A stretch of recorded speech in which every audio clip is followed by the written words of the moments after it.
Sorry uncle, আমি তো আপনাকে মারতে চাইনি ঢিলটা। আমি ওই পাখিটাকে মারতে চেয়েছিলাম, কিন্তু ভুল করে আপনার মাথায় লেগে গেছে। আদ্রিতার মুখে আঙ্কেল ডাক শুনে আদ্র আর রায়হান হা হয়ে গেল। এই মেয়ে বলে কি? তাদেরকে দেখে কি আঙ্কেল মনে হয়? তারা কি এতই বয়স্ক? এই মেয়ের মাথা ঠিক আছে তো? What the hell! এই মেয়ে, তুমি কি বলছো? আমাদের দেখে কি তোমার আঙ্কেল মনে হয়? দাঁতে দাঁত চেপে আদ্র কথা বলল। একে তো তার মাথা ফাটিয়ে দিয়েছে, আর এই মেয়ে কোথা থেকে এসে কি আজগুবি সব কথা বলছে। আরে না, কি যে বলেন আঙ্কেল, আপনাদের তো আঙ্কেলই মনে হয়। আমার তো আরও মনে হচ্ছে আপনি তো বোন মানুষ। কতদিন হলো আপনি দাড়ি শেভ করেন না। আদ্র তার কথা শুনে হকচকিয়ে গেল। মাত্র 2 দিন সে সেভ করে মাত্র 2 দিন সে শেভ করেনি, এতেই একটু খোঁচা খোঁচা দাড়ি বের হয়েছে। এতেই তাকে বন মানুষ বানিয়ে দিল মেয়েটা। কি সাংঘাতিক মেয়ে! এইটুকুনি পিচ্ছি মেয়ে, তার সাহস কত বড়! তারই মাথা ফাটিয়ে দিয়ে তার সাথেই তর্ক করছে, ভাবা যায়? এই মেয়ে, তুমি এবার কিন্তু বেশি বেশি করছো। বেশি বেশি হয়ে যাচ্ছে সব কিছু। একে তো আমার মাথা ফাটিয়ে দিয়েছো কিছু বলছি না বলে। একদম একটা আছাড় দেবো মেয়ে। আদ্রকে রাখতে দেখে রায়হান বলল, আচ্ছা ভাই, থাক না। মেয়েটা ছোট ভুল করে ফেলেছে, বাদ দে। বাড়ি চল, তোর মাথাকে ব্যান্ডেজ করতে হবে, অনেক রক্ত পড়ছে। এই মেয়ে ছোট, এই মেয়ে ইচ্ছে করে আমার মাথা ফাটিয়ে দিয়েছে। আবার বলছি ভুল করে নাকি মাথা ফাটিয়ে দিয়েছি। এইটুকু মেয়েটার কথার ধরন দেখলে মনে হয় কত বড় মানুষ, কত বড় সাহস আমার সাথে লাগতে আসে। তুই ছাড় আমাকে, একে আমি দেখে নিব। আরে ভাই, তুইও কি মেয়েটার সাথে ছোট হয়ে গেলি নাকি? মাথা ঠান্ডা কর, বাড়িতে চল। দুই ভাইয়ের কথা কাটাকাটি দেখে অদ্রিতা বুঝতে পারলো এখানে আর কিছুক্ষণ থাকলে তার কপালে দুঃখ আছে। তাই সে সেখান থেকে দৌড়ে চলে গেল। এই মেয়েটাকে ধর, চলে যাচ্ছে। আরে যাক না, ছোট মানুষ। এই, তুই আমাকে ছাড়বি? পরে দেখা যাবে সব। আমি কিছু বলবো না, তুই ছাড় আমাকে। আদ্রর কথা শুনে রায়হান ছেড়ে দিল আদ্রকে। এই মেয়েটার সম্পূর্ণ খোঁজ খবর আমার চাই। কোথায় থাকে, কি করে, এখানে কি করতে এসেছে, সব খবর আমার চাই। আসিফকে বল যেন মেয়েটার সব খোঁজ আমাকে দেয়। ভাই সব হবে, চল। আগে বাড়ি চল, তোর মাথা ফেটে গেছে তো, এখনো রক্ত বের হচ্ছে, ব্যান্ডেজ করতে হবে। এই হলো আমাদের গল্পের নায়ক আদ্র খান। খুবই শান্তশিষ্ট, তবে রেগে গেলে তার মতো ভয়ঙ্কর আর কেউ হয় না। রেগে গেলে যেমন ভয়ঙ্কর, তেমনই সুন্দর। শুনেছি মেয়েদের নাকি রেগে গেলে নাক লাল হয়, কিন্তু এখানে তার সম্পূর্ণ বিপরীত। বাবা মায়ের আদরের একমাত্র ছেলে। বয়স খুব একটা বেশি না, মাত্র 20 বছর। উচ্চতা প্রায় 5 ফুট 10। তাকে দেখে মনেই হবে না যে তার বয়স 20 বছর। জিম করা বডি, টকটকে ফর্সা, চোখগুলো গোল গোল, সবচেয়ে আকর্ষণীয় চোখের মণি, যেটা হালকা ধূসর বর্ণের, যা সচরাচর দেখা যায় না। কেউ তার চোখের দিকে তাকালে হিপনোটাইজ হয়ে যাবে। রাজশাহী বিশ্ববিদ্যালয়ের ম্যানেজমেন্ট ডিপার্টমেন্টের প্রথম বর্ষের ছাত্র। আর যার সাথে তর্ক করলো সে হচ্ছে আমাদের গল্পের নায়িকা আদ্রিতা চৌধুরী। যেমন চঞ্চল তেমন দুষ্টু। বাকিটা গল্পে জানতে পারবেন। ড্রয়িং রুমে সবাই বসেছিল। আদ্রকে এভাবে দেখে আদ্রের মা বলে উঠল, আমার ছেলের মাথা এমনভাবে ফাটলো কি করে? কিভাবে রক্ত বের হয়ে শুকিয়ে গেছে? মম, কিছুই হয়নি, এত প্যানিক হওয়ার কিছু নেই, আমি ঠিক আছি। বলেই রুমে চলে গেল। আদ্র ছোট হলেও তার মুখের উপর কেউ কথা বলে না। এই জমিদার বাড়িতে দুজনের কথা কেউ ফেলতে পারে না। একজন আদ্রর দাদা আরিয়ান খান, আর দ্বিতীয়জন আদ্র। আদ্রর রাগের কাছে আরিয়ান খানের রাগ তুচ্ছ। আরিয়ান খানও তার উপর কথা বলতে পারে না। সবাই বুঝতে পারে পরবর্তীতে তাদের এই জমিদারি ধরে রাখবে আদ্র। রায়হান, কি হয়েছিল আদ্রের সাথে? ওর মাথা এভাবে কেটে গেল কেমন করে? তেমন কিছু না চাচি, হঠাৎ করে পড়ে গিয়ে মাথায় এমন করে কেটে গেছে। রায়হান ইচ্ছে করে মিথ্যা কথা বলল। এখন যদি তার চাচিকে সত্যিটা বলা হয়, তাহলে তিনি কুরুক্ষেত্র বাজিয়ে দেবেন। তার চাচির মতো ভালো মানুষ হয় না, কিন্তু তার ছেলের ব্যাপারে তিনি খুবই পজিটিভ। রায়হানের কথা শুনে তার সন্দেহ হলো। সত্যি কথা বলছো তো রায়হান? পরে যেন জানতে না পারি তুমি মিথ্যে বলছো আমাকে। না চাচি, আমি মিথ্যা কেন বলতে যাব? রায়হান খুব ভালো করে জানে আদ্র যখন সবাইকে কিছু বলেনি, তাহলে কেউ কিছু জানতেও পারবে না। নিজের রুমে গিয়ে ফ্রেশ হয়ে কপালে অল টাইম ব্যান্ডেজ লাগিয়ে নিল। এই মেয়ে, এভাবে দৌড়ে কোথা থেকে আসছিস? আবার কোনো গন্ডগোল পাকিয়ে এলি? না মা, আমি কিছু করিনি তো। তোকে আমি খুব ভালো করে চিনি, তুই কিছু করেছিস নি। কি করেছিস বল? না মা, সত্যি বলছি আমি কিচ্ছু করিনি। তুমিই বলো, আমার মতো ভদ্রমের কেউ আছে? আমি কি কিছু করতে পারি?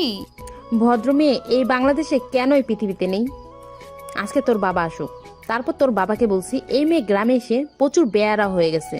না তাসফিয়া, মেয়েটাকে এভাবে বকছো কেন? আমার দিদি ভাইয়ের মতো ভালো মানুষ হয় না। আব্বা, আপনার লাই দিয়ে একে মাথায় তুলছেন, পরে দেখবেন এ হাতের বাইরে চলে গেছে। সেটা আমি দেখে নেব। বৌমা, তোমাকে চিন্তা করতে হবে না।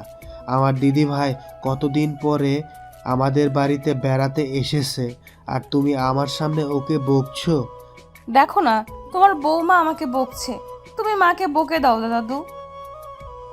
আব্বুকে বলবো একে যেন ডিভোর্স দিয়ে আমাকে নতুন মা এনে দেয়, তাহলে ভালো হবে। তাসফিয়া চৌধুরী রেগে বুম হয়ে গেল। হ্যাঁ, আমাকে তো ভালো লাগছে না। তোর বাপকে বলিস আরেকটা বিয়ে করতে, তখন দেখবি সৎ মা এসে ভালোবাসবে, বাড়ির সব কাজ করাবে, দেখিনিস। তাসফিয়া, কি হচ্ছে? তুমি কি ওর সাথে ছোট হয়ে গেলে? সে কিছু না বলে সেখান থেকে চলে গেল। দিদি ভাই, এভাবে বলতে হয় না। তোমার মা না, মায়ের মতো কেউ ভালোবাসে না, বুঝলে? দেখো না আমাকে কিভাবে বকে, যেন আমি তার মেয়ে না।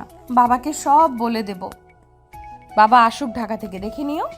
আচ্ছা, তুমি বাবা আসলে সব বলে দিও। এখন চলো, দুপুরের খাবার খাবে। সারাদিন বাহিরে ছিলে, এভাবে বাহিরে ঘুরতে হয় না।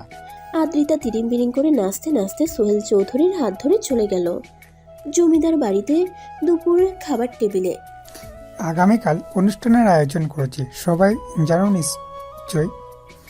জি দাদু, তুমি তো আগেই বলেছিলে। আর আগামীকাল অনুষ্ঠান শেষে আমি চলে যাব। এবার বেশি দিন থাকবো না, ছুটি প্রায় শেষ হয়ে গেল। আর কিছুদিন পরে ভার্সিটি খুলবে। ভার্সিটি খোলার কিছুদিন পর সেমিস্টার চেঞ্জ পরীক্ষা হবে। মম, তোমরা কিছুদিন থেকে তারপর ঢাকায় যেও। হ্যাঁ, এবার কিছুদিন থাকবো।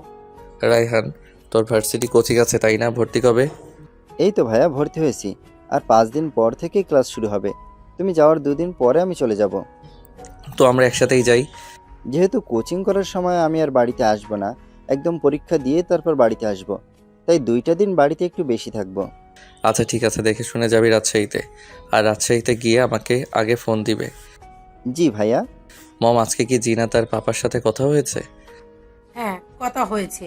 আজকেই বিকেলে আসবে তোমার পাপা আর জিনাত। আগামীকাল তোমার জন্মদিন, আর তারা আসবে না এটা কখনো হয়? কালকে সকাল সকাল সবাই তৈরি হয়ে যেও, আর আদ্র আগামীকাল সকালে আমার সাথে বের হবে। জি দাদু, কালকে তো তুমি দাদির কবর জিয়ারত করতে যাবে। আদ্রর কথা শুনে আরিয়ান খান আর কিছু বললেন না। আদ্র রায়হানের কানে ফিসফিস করে বলল, রায়হান, তোকে না বলেছিলাম আসিফকে আমার সাথে দেখা করতে বলিস? তোর মনে নেই নাকি? জি ভাইয়া, মনে আছে। রাতে তুমি সব পেয়ে যাবে। কি হয়েছে? সকালতেই দেখছি তোরা দুজন একে অপরের সাথে চিপকে আছিস। গন্ডগোল পাকিয়েছিস নাকি কোনো? মম, তুমি ভালো করেই জানো এগুলো আমার পছন্দ না। আমার ভার্সিটির জন্য কিছু প্রয়োজনীয় জিনিস লাগবে, ওগুলো আসিফকে দিয়ে চিনতে পাঠিয়েছে। আমার লাগবে প্রজেক্ট করতে। আগামীকাল সকালে সবাই রেডি হয়ে থেকো, দাওয়াত আছে আগামীকালকে জমিদার বাড়িতে। জমিদার বাড়িতে আবার কিসের দাওয়াত? তোমরা তো অনেক দিন হলো আসো না, তাই জানো না আগামীকাল জমিদার বাড়ির বড় নাতির জন্মদিন। প্রতি বছর এই দিনে বিরাট আয়োজন করা হয় পুরো শ্যামপুর নগরবাসী আর তার আশেপাশের সব এলাকার দাওয়াত দেন। তাই আগামীকাল দুপুর জন্মদিনের দাওয়াতে আয়োজন করা হয়েছে। গত পরশু আরিয়ান আমাদের বাড়ির সকলকে দাওয়াত দিয়ে গেছে, যাতে তোদের সবাইকে নিয়ে আমি জমিদার বাড়িতে যাই। তোমরাও তো অনেক দিন হলো দেখা করো না। আরিয়ানের সাথে জামিলকে বলো তাড়াতাড়ি রওনা দিতে। ও তো অনেক আগেই রওনা দিয়েছে বাবা, সন্ধ্যার আগেই চলে আসবে। ভাইয়া, ভেতরে আসবো? আয়, ভিতরে আয়। আদ্রর অনুমতি পেয়ে আসিফ রুমের ভিতরে প্রবেশ করলো। বল, কি খবর? ভাইয়া, আপনি যে মেয়েটার কথা বলেছিলেন, মেয়েটার নাম অদ্রিতা চৌধুরী, হাসিব চৌধুরীর নাতি আর জামাল চৌধুরীর মেয়ে, গ্রামে বেড়াতে এসেছি। ওরা ঢাকায় থাকে। জামাল আঙ্কেলের মেয়ে? তাহলে তো আগামীকালকে নিশ্চয়ই ওরা আসবে এই বাড়িতে। জি ভাইয়া, কালকে আসবে ওরা। তুই এখন যেতে পারিস, পরে কোনো দরকার হলে আমি ডেকে পাঠাবো। জি ভাইয়া। আসিফ চলে গেল। আর আজ আদ্র ভাবতে লাগলো এতটুকু একটা পিচ্ছি মেয়ে তাকে কিভাবে হেনস্তটা করলো। একে তো কাজ দেখে নেয়, দরকার হলে তার দাদুর সাথেও কথা বলবে। যত রাত গভীর হচ্ছে তত ঘুম যেন হারাম হয়ে যাচ্ছে। বিছানায় শুয়ে শান্তি পাচ্ছে না, শুধু অদ্রিতার কথা মনে পড়ছে। মেয়েটার সাথে দেখা হয়েছে থেকে প্রচুর জ্বালাচ্ছে। এইটুকুনি পিচ্চি মেয়ে তাকে জ্বালায়, ভাবা যায়? সামনে না থেকেও জ্বালায়, এই শাস্তি আরও খারাপ হবে না। আদ্র ঘুম আসছে না দেখে বারান্দায় চলে গেল। আকাশে চাঁদ নেই, হয়তো আজ অমাবস্যা। চারিদিকে ঘুটঘুটে অন্ধকার। সে অন্ধকারের দিকে এক ধ্যানে তাকিয়ে আছে, আকাশের দিকে তাকিয়ে আছে আদ্র। কি জানে কি দেখছে, হয়তো উত্তর খুঁজতে ব্যস্ত সে। একটা 12-13 বছরের মেয়ের জন্য সে ঘুমাতে পারছে না। নিজের উপরে রাগ হচ্ছে, সেই সাথে মেয়েটার উপরে রাগ হচ্ছে। কেমন রাগ মিশ্রিত অনুভূতি হচ্ছে, যে অনুভূতির কোনো নাম নেই। নিজেকে কেন নিয়ন্ত্রণ করতে পারছি না। নতুন এক ভোরের আগমন। চারিদিকে হইচই কোলাহলপূর্ণ পরিবেশ।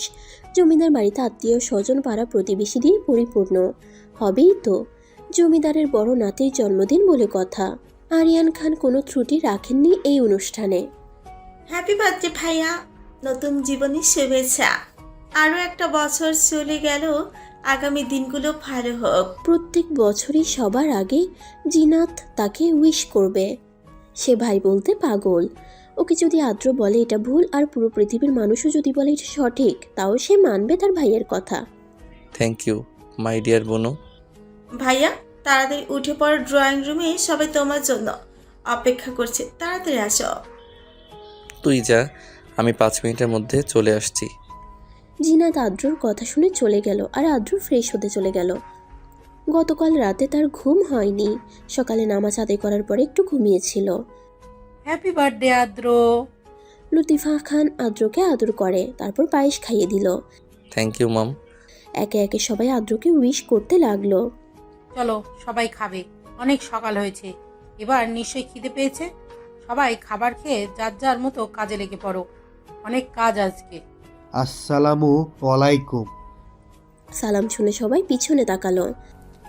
আরে সোহেল, এত দেরি হলো কেন আসতে? তোকে সকালে আসতে বলেছি। আরে আসতে চাইলেই কি আসা যায় তাড়াতাড়ি? এক জায়গায় আসতে হলে একটু প্রিপারেশনের প্রয়োজন আছে না? এখন চল সবাই একসাথে মিলে নাস্তা করি। তোরা নাস্তা কর, আমরা সকালে নাস্তা করে এসেছি। নাস্তা করছিস তো কি হয়েছে, আমাদের সাথে আবার করবি নাস্তা, কোনো সমস্যা? একটু হলেও কিছু খেতে হবে। আদ্র চুপচাপ দাঁড়িয়েছিল। হঠাৎ দেখতে পেল সোহেল চৌধুরীর পেছনে একটা মেয়ে দাঁড়িয়ে আছে। দাদু, তোমার পিছনের ওই পিচ্চি মেয়েটাকে? চিনেও না চেনার ভান করে বলল আদ্র। দাদু ভাই, এটা হচ্ছে তোমার জামিল আঙ্কেলের মেয়ে, আর এ হচ্ছে তোমার আন্টি। তাসফিয়াকে দেখিয়ে বললেন। আসসালামু আলাইকুম আন্টি। জামিল আঙ্কেল আসবে না? আসবে, একটু সময় লাগবে। অদ্রিতা আদ্রকে দেখে ভয় পেয়ে গেছে। যদি গতকালের কথা বলে দেয় তার মাকে, তাহলে তার মা খুব বকবে তাকে। আদ্র তাকে চেনেনি দেখে সে একটু শান্তি পেল। খাবার টেবিলে বসে আদ্র শুধু তার চোখে অদ্রিতাকে দেখল। সে কি করছে তার গতিবিধি লক্ষ্য করলো। তাসফিয়া, তোমার মেয়েটা তো খুব লক্ষ্মী। কি যে বলে না পা, ওর মতো দুষ্টু মেয়ে মনে হয় কেউ হয় না। এত দুষ্টুমি করে সারাক্ষণ, এখানে অপরিচিত মানুষ তো সব, সেই কারণে চুপচাপ আছে। একটু মিশে যাক সবার সাথে, তখন দেখবেন কেমন চুপচাপ আমার মেয়ে। বাচ্চা কাচ্চা একটু দুষ্টুমি না করলে মনে হয় বাড়িটা প্রাণ শূন্য। দেখেন দেখেন, আমার 2 ছেলে মেয়ে জিনাত আর আদ্র এত শান্তশিষ্ট। আমি ভাবতাম যে ছেলে মেয়েগুলো একটু দুষ্টু হবে, কিন্তু না, তারা তার বাবার মতোই শান্তশিষ্ট। এরকম শান্তশিষ্ট থাকলে কি ভালো লাগে বলেন? জাহিদ খানের দিকে আর চোখে তাকিয়ে কথাগুলো বলল। জাহিদ খান শুধু তার স্ত্রীর কথা শুনে। সে শান্ত প্রকৃতির মানুষ, খুব বেশি কথা বলতে পছন্দ করে না। আসসালামু আলাইকুম, সবাই কেমন আছেন? এত দেরি হলো কেন আসতে? এগুলো ধরেন তো খালা। বাড়ির কাজের লোককে উদ্দেশ্য করে বলল। এত কিছু কেন আনতে হবে? আরে চাচা, অনেক দিন পর আসলাম, খালি হাতে কি আসা যায়? আমি তো আমার বাবার মতোই তো বাবার বাড়িতে আসতে কি মানুষ এত কিছু নিয়ে আসে? আমি কিন্তু মন খারাপ করেছি। তুমি আমাকে আপন ভাবো না যে তুমি বুঝতে পারছি। চাচা, মন খারাপ করবেন না, আমি তো আপনাকে আপন ভাবি। বাড়িতে এত আত্মীয় স্বজন এসেছে, ছোট ছোট ছেলে মেয়ে আছে, তাই ওদের জন্য সামান্য কিছু ফলমূল নিয়ে আসছে, এর থেকে বেশি কিছু আর আনেনি। রাগ করবেন না চাচা। ঠিক আছে, এবারের মতো মাফ করে দিলাম, পরবর্তীতে যেন ভুল না হয়। জি চাচা, আর ভুল হবে না। এটা কি আমাদের আর্দ্র? হ্যাঁ। অনেক বড় হয়ে গেছে। জাহিদ ভাই, আপনি কেমন আছেন? আমি ভালো আছি, তুই কেমন আছিস? তোকে তো আর দেখাই যায় না, এখন কোথায় আছিস? জি ভাই, অনেক দিন হলো গ্রামে আসি না, প্রায় বছর 10 হলো ঢাকাতেই আছি। ঢাকাতে কোথায় থাকিস? বর্তমানে মিরপুর 8-এ আছি। দেখি আর 2-1 বছর পরে মিরপুর 8-এ যাওয়ার চিন্তাভাবনা আছে। আরে ভাই, আপনারা মিরপুর 7-এ থাকেন আর আমরা তো মিরপুর 8-এ থাকি। এত বছর হলো দুজন পাশাপাশি থাকি, কোনোদিন দেখাও হলো না। জি ভাবি, একদিন বেড়াতে আসবেন আমাদের বাসায়। এত কাছাকাছি থাকি অথচ আমাদের মধ্যে কোনো যোগাযোগ নেই, এটা কোনো কথা? এবার ঢাকায় গিয়ে আমাদের বাড়িতে বেড়াতে আসিস। অনেক দিন হলো দুই ভাইয়ের দেখা হয় না, ঢাকায় দেখা সাক্ষাৎ হলে ভালোই হলো। সারাদিন কেটে গেল সবার ব্যস্ততায়। এত এত আয়োজন, বাড়ির ছেলে মেয়ে বউ সবাই মিলে হাতে হাতে একসাথে কাজ করলো। রাতে আরিয়ান, তাহলে আজকে আমরা আসি? না, আজকে তোর এখানে থাকবে, তোদের সাথে জরুরি কিছু কথা আছে আমার। কি এমন জরুরি যে বাড়িতে যাওয়া যাবে না? আজকে রাতটা তোরা এই বাড়িতেই থাক, সকালে কথা হবে এই বিষয় নিয়ে। আজকে সবাই ক্লান্ত, আগামীকাল সবাই ড্রয়িং রুমে উপস্থিত থাকবে। জীবন থেকে চলে গেল আরও একটা দিন। পরের দিন সকালে ড্রয়িং রুমে বাড়ির সকল উপস্থিত আছে এখানে। জি বাবা, সবাই এখানে আছি। আদ্রিতা, দাদুভাই কই? চাচা, আদ্রিতা এখনো ঘুমে। আচ্ছা, দাদুভাই ঘুমাক, ওর এখানে তেমন কোনো প্রয়োজন নেই। আদ্র, তুমি আমার পাশে এসে বসো। আরিয়ান খানের কথা শুনে আদ্র তার পাশে গিয়ে বসলো। আমার কথা শেষ না হওয়া পর্যন্ত কেউ একটা কথাও বলবে না আশা করি।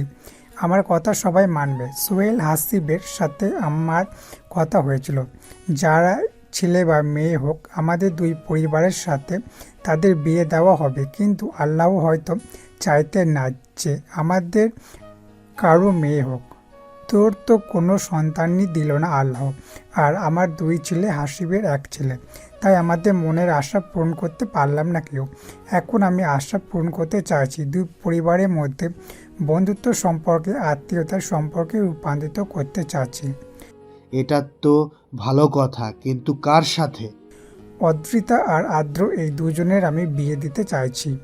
আরিয়ান খানের কথা বলার সাথে সাথে সকলের মাথায় যেন আকাশ ভেঙে পড়ল। তোর মাথা ঠিক আছে আরিয়ান? ভেবে দেখ তুই। আদৌ ছোট ওরা, সংসার জীবনে কিছুই বুঝবে? আমি তো বলিনি যে এখন সংসার করতে হবে। তুই আসলে কি বলতে চাস? তুই জমিদার হয়ে অন্যায় করতে পারবি দুটো বাল্যবিবাহ, যেখানে তুই অন্যায় রোধ করিস? আমি তো বলিনি যে আমি বাল্যবিবাহ দেব ওদের, শুধু ধর্ম মতে বিয়ে হবে আর তারপর যে যা বাড়িতে থাকবে। তোমরা সবাই কি বলো? চাচা, আমি আপনাকে সম্মান করি, কিন্তু এখানে আমার মেয়ের জীবনের প্রশ্ন। আমার মেয়ের মাত্র 13 বছর বয়স, ও এখন এসবের কিছুই বোঝে না। হ্যাঁ বাবা, আদ্র ছোট, ওদের ঘাড়ে এখন বিয়ে নামক বোঝাটা না চাপিয়ে দিলে হয় না। আমার শরীর ভালো যাচ্ছে না, আল্লাহ আমাকে কখন ডেকে নিয়ে নিয়ে যান তার তো কোনো ঠিক নেই, নিঃশ্বাসের কোনো বিশ্বাস নেই। তাই আমি চাই ওদের বিয়েটা দিতে। এই বিয়ের কথা কেউ জানবে না, শুধু আমরা দুই পরিবার বাদে। যখন ওরা পূর্ণবয়স্ক হবে তখন বড় আয়োজন করে ধুমধাম করে এ বাড়িতে আনা হবে। আর রইল বাল্যবিবাহ, শুধু ধর্মের মতে বিয়ে হবে, এখানে তো কোনো সমস্যা নেই। আরিয়ান খানের কথা শুনে জাহিদ খান আর কিছু বলল না। সে বরাবরই তার পিতাকে সম্মান করে। সে জানে তার পিতা কখনো ভুল সিদ্ধান্ত নেবে না। আমি মেনে নেব একটা শর্তে, এই বিয়ে হওয়ার পরে কেউ কারোর সাথে কোনো দেখা হবে না। অদ্রিজা যখন ভার্সিটিতে ভর্তি হবে তখন অনুষ্ঠান করে নিয়ে আসতে পারবেন, তার আগে অদ্রিজা এই বাড়িতে আসবে না। আদ্র আর অদ্রিজা কোনোভাবে কেউ কারোর সাথে যোগাযোগ করতে পারবে না। আমি রাজি শর্তে। আশরিফ? জি দাদা। কাজী ডাক, আজকে বিয়ে হবে। জি দাদা, এখনই যাচ্ছি। আদ্র, তোমার কোনো অসুবিধা আছে এই বিয়েতে? আমি জানি তুমি যে সিদ্ধান্ত নেবে ভেবেচিন্তে নেবে। আশা করি এতে আমার ভালো হবে, কোনো খারাপ হবে না।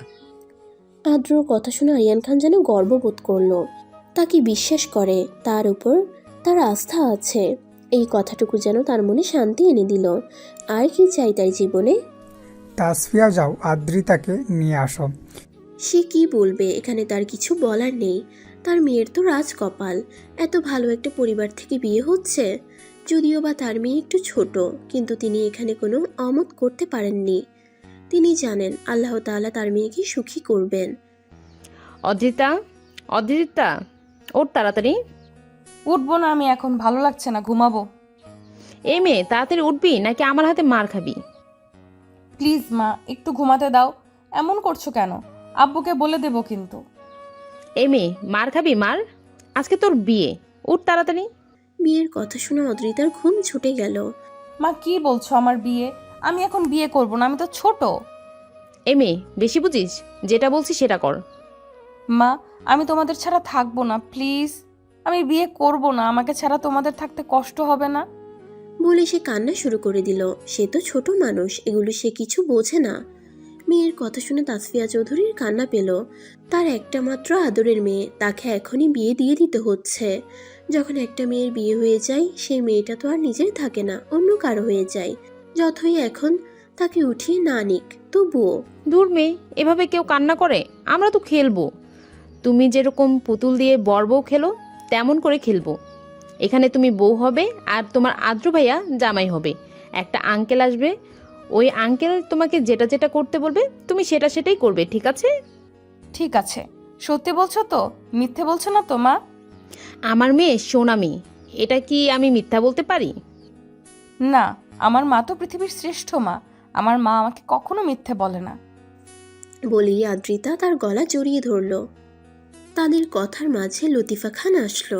তার হাতে একটা শাড়ি আর তার সাথে যাবতীয় জিনিসপত্র, অনেকগুলো গহনা। আপা, আমার মেয়েটা তো অনেক ছোট, ওইগুলো বোঝে না। আপনি একটু দেখবেন। আরে এত চিন্তা করছো কেন? ও তো আমার আরও একটা মেয়ে, তাই না? ছোট মানুষ, এখনো এত চিন্তা করার দরকার নেই। যখন আমাদের বাড়িতে নিয়ে আসবো তখন দেখা যাবে। যাও তো আদ্রিতা, এই জিনিসগুলো পরে এসো ওয়াশরুম থেকে। জি আন্টি। ওয়াশরুম থেকে বের হয়ে আসলে তাকে দুই মা মিলে শাড়ি পরিয়ে দিল। যখন গয়না গড়াতে যাবে তখন বাঁচলো বিপত্তি। আন্টি, আমি এত গহনা পরবো না। গয়না পরলে আমার গা চুলকায়, কেমন যেন লাগে। গহনা বেশিক্ষণ পরে থাকতে হবে না মামনি, কিছুক্ষণ পরে থাকতে হবে, বুঝলে? 1 ঘন্টা মতো একটু কষ্ট করে নাও মামনি। জি আন্টি। অদ্রিতা মেনে নেওয়া দেখে তাসফিয়া চৌধুরী খুশি হলেন। অদ্রিতাকে দুজন রেডি করিয়ে নিচে নামলো। অদ্রিতাকে আরিয়ান খানের অপর পাশে বসানো হলো, আর আরেক পাশে আদ্র বসেছিল। বিয়ে পড়ানো শুরু করুন কাজী সাহেব। অদ্রিতা চুপচাপ মাথা নিচু করে বসে আছে। সে যতই দুষ্ট হোক, বাইরের মানুষের সামনে এসে নীরব হয়ে থাকে। আর ঘর থেকে বের হওয়ার আগে তার মা ভালো করে বলে দিয়েছে সে যেন চুপচাপ বসে থাকে, আর যে যা যা করতে বলে তাই তাই যেন সে করে। জাহিদ খানের একমাত্র ছেলে আদ্র খানের সাথে জামাল চৌধুরীর একমাত্র মেয়ে আদ্রিতার চৌধুরীর 10,01,01 টাকা দেনমোহর ধার্য করা হলো। যদি রাজি থাকেন তাহলে বলেন মা কবুল। কাজী কবুল বলার সাথে সাথে অদ্রিতা কবুল বলে দিল। কবুল। আরও একবার বলেন কবুল। কবুল কবুল। আদ্রকে উদ্দেশ্য করে বলল কাজী সাহেব। আপনি কি এই বিয়েতে রাজি? যদি রাজি থাকেন তাহলে কবুল বলেন। কাজীর কথা শুনে আদ্র কিছুক্ষণ চুপ করে থাকলো। তারপর আর কিছু না ভেবে পরপর কবুল বলে দিল। কবুল কবুল কবুল। তাদের কবুল বলার সাথে সাথে সকলে আলহামদুলিল্লাহ বলল। তারপর কাজী সাহেব তাদের সুখের জন্য মোনাজাত ধরল। আজ থেকে এরা দুজন ধর্মীয় মতে স্বামী স্ত্রী। আল্লাহ এদের দাম্পত্য জীবন যেন সুখের হয়, এরা যেন একে অপরের পরিপূরক হয়ে থাকতে পারে। আল্লাহ এদের সকল আশা তুমি পূর্ণ করো, এদের সংসারে তুমি বরকত দিও, সুখ দুঃখে যেন তারা একসাথে পার করতে পারে। আমিন। সকলে আমিন বলল। তারপর বাজার থেকে কিনে আনা খুরমা দেওয়া হলো সকলকে। বউ মা, ওকে রুমে নিয়ে যাও। লতিফা আর তাসফিয়া দুজনে মিলে অদ্রিতাকে রুমে নিয়ে গেল। রুমে নিয়ে গিয়ে সবকিছু পাল্টে ফ্রেশ হতে বলল অদ্রিতাকে। আমাদের খেলা শেষ। অদ্রিতার কথা শুনে লতিফা তাসফিয়ার দিকে জিজ্ঞাসু দৃষ্টিতে তাকালো। তারপর তাসফিয়া বলল, আসলে আপা ও অনেক কান্নাকাটি করছিল। পরে আমি ওকে বলছি এটা খেলা, পুতুল পুতুল খেলা। ও যেমন পুতুল পুতুল খেলে তেমনই এটা খেলা। এটা কিন্তু ঠিক হয়নি তাসফিয়া। ও ছোট হলে ওকে এটা বোঝানো উচিত ছিল। যা হওয়ার হয়ে গেছে, পরে ওকে বুঝিয়ে সব বলে দিও। জি আপা। আন্টি গয়নাগুলো আপনি নিয়ে যাবেন না? আমার তো গয়না পরতে ভালো লাগে না, এগুলো আপনি নিয়ে যান। না আম্মু, এগুলো তোমার, আমি তোমাকে উপহার হিসেবেই দিয়েছি। আজকে থেকে আমরা বিয়ান হয়ে গেলাম ভাই। হ্যাঁ, আয় কোলাকুলি করি। বেআইন হলাম, যদি কোলাকুলি না করি তাহলে হয়? তারপর দুজনে মিলে কোলাকুলি করলো। আজকে হাসিব বেঁচে থাকলে কত খুশি হতো। আরিয়ান খানের কথা শুনে জামিল চৌধুরীর মন খারাপ হলো। আজকে তার বাবা বেঁচে থাকলে কত ভালো হতো। তারপর সবাই মিলে দুপুরের খাবারের আয়োজন করলো। অদ্রিতা নিজের মতো করে ঘোরাফেরা করছে, তাকে কেউ কিছু বলছে না। এক সময় ঘুরতে ঘুরতে রুমের কাছে গেল, রুমে উকি মারল। এ বাড়ির সবার রুমের থেকে রুমটা ইউনিক ডিজাইন, আধুনিক হাতে সাজিয়েছে তার ঘর। তার ঘরে কাউকে সে ঢুকতে দেয় না। অদ্রিতা চুপি চুপি আদ্র রুমে ঢুকলো, দেখলো রুমে কেউ নেই। রুমে কিছুক্ষণ ঘুরে তারপর বারান্দায় গেল। বারান্দায় যেতেই সে তো মহা খুশি। এত এত ফুল গাছ, তার পছন্দের লাল গোলাপ গাছ। শুধু যে লাল গোলাপ তা নয়, এটা গোলাপের একটা রাজ্য। লাল গোলাপ, সাদা গোলাপ, হলুদ গোলাপ, গোলাপি গোলাপ, খয়েরি গোলাপ, লাল সাদা গোলাপ, অর্কিড। তার তো এত ফুল গাছ দেখে খুশিতে নাচতে ইচ্ছে করছে। হঠাৎ পিছন থেকে কেউ বলে উঠল, কি করছো এখানে?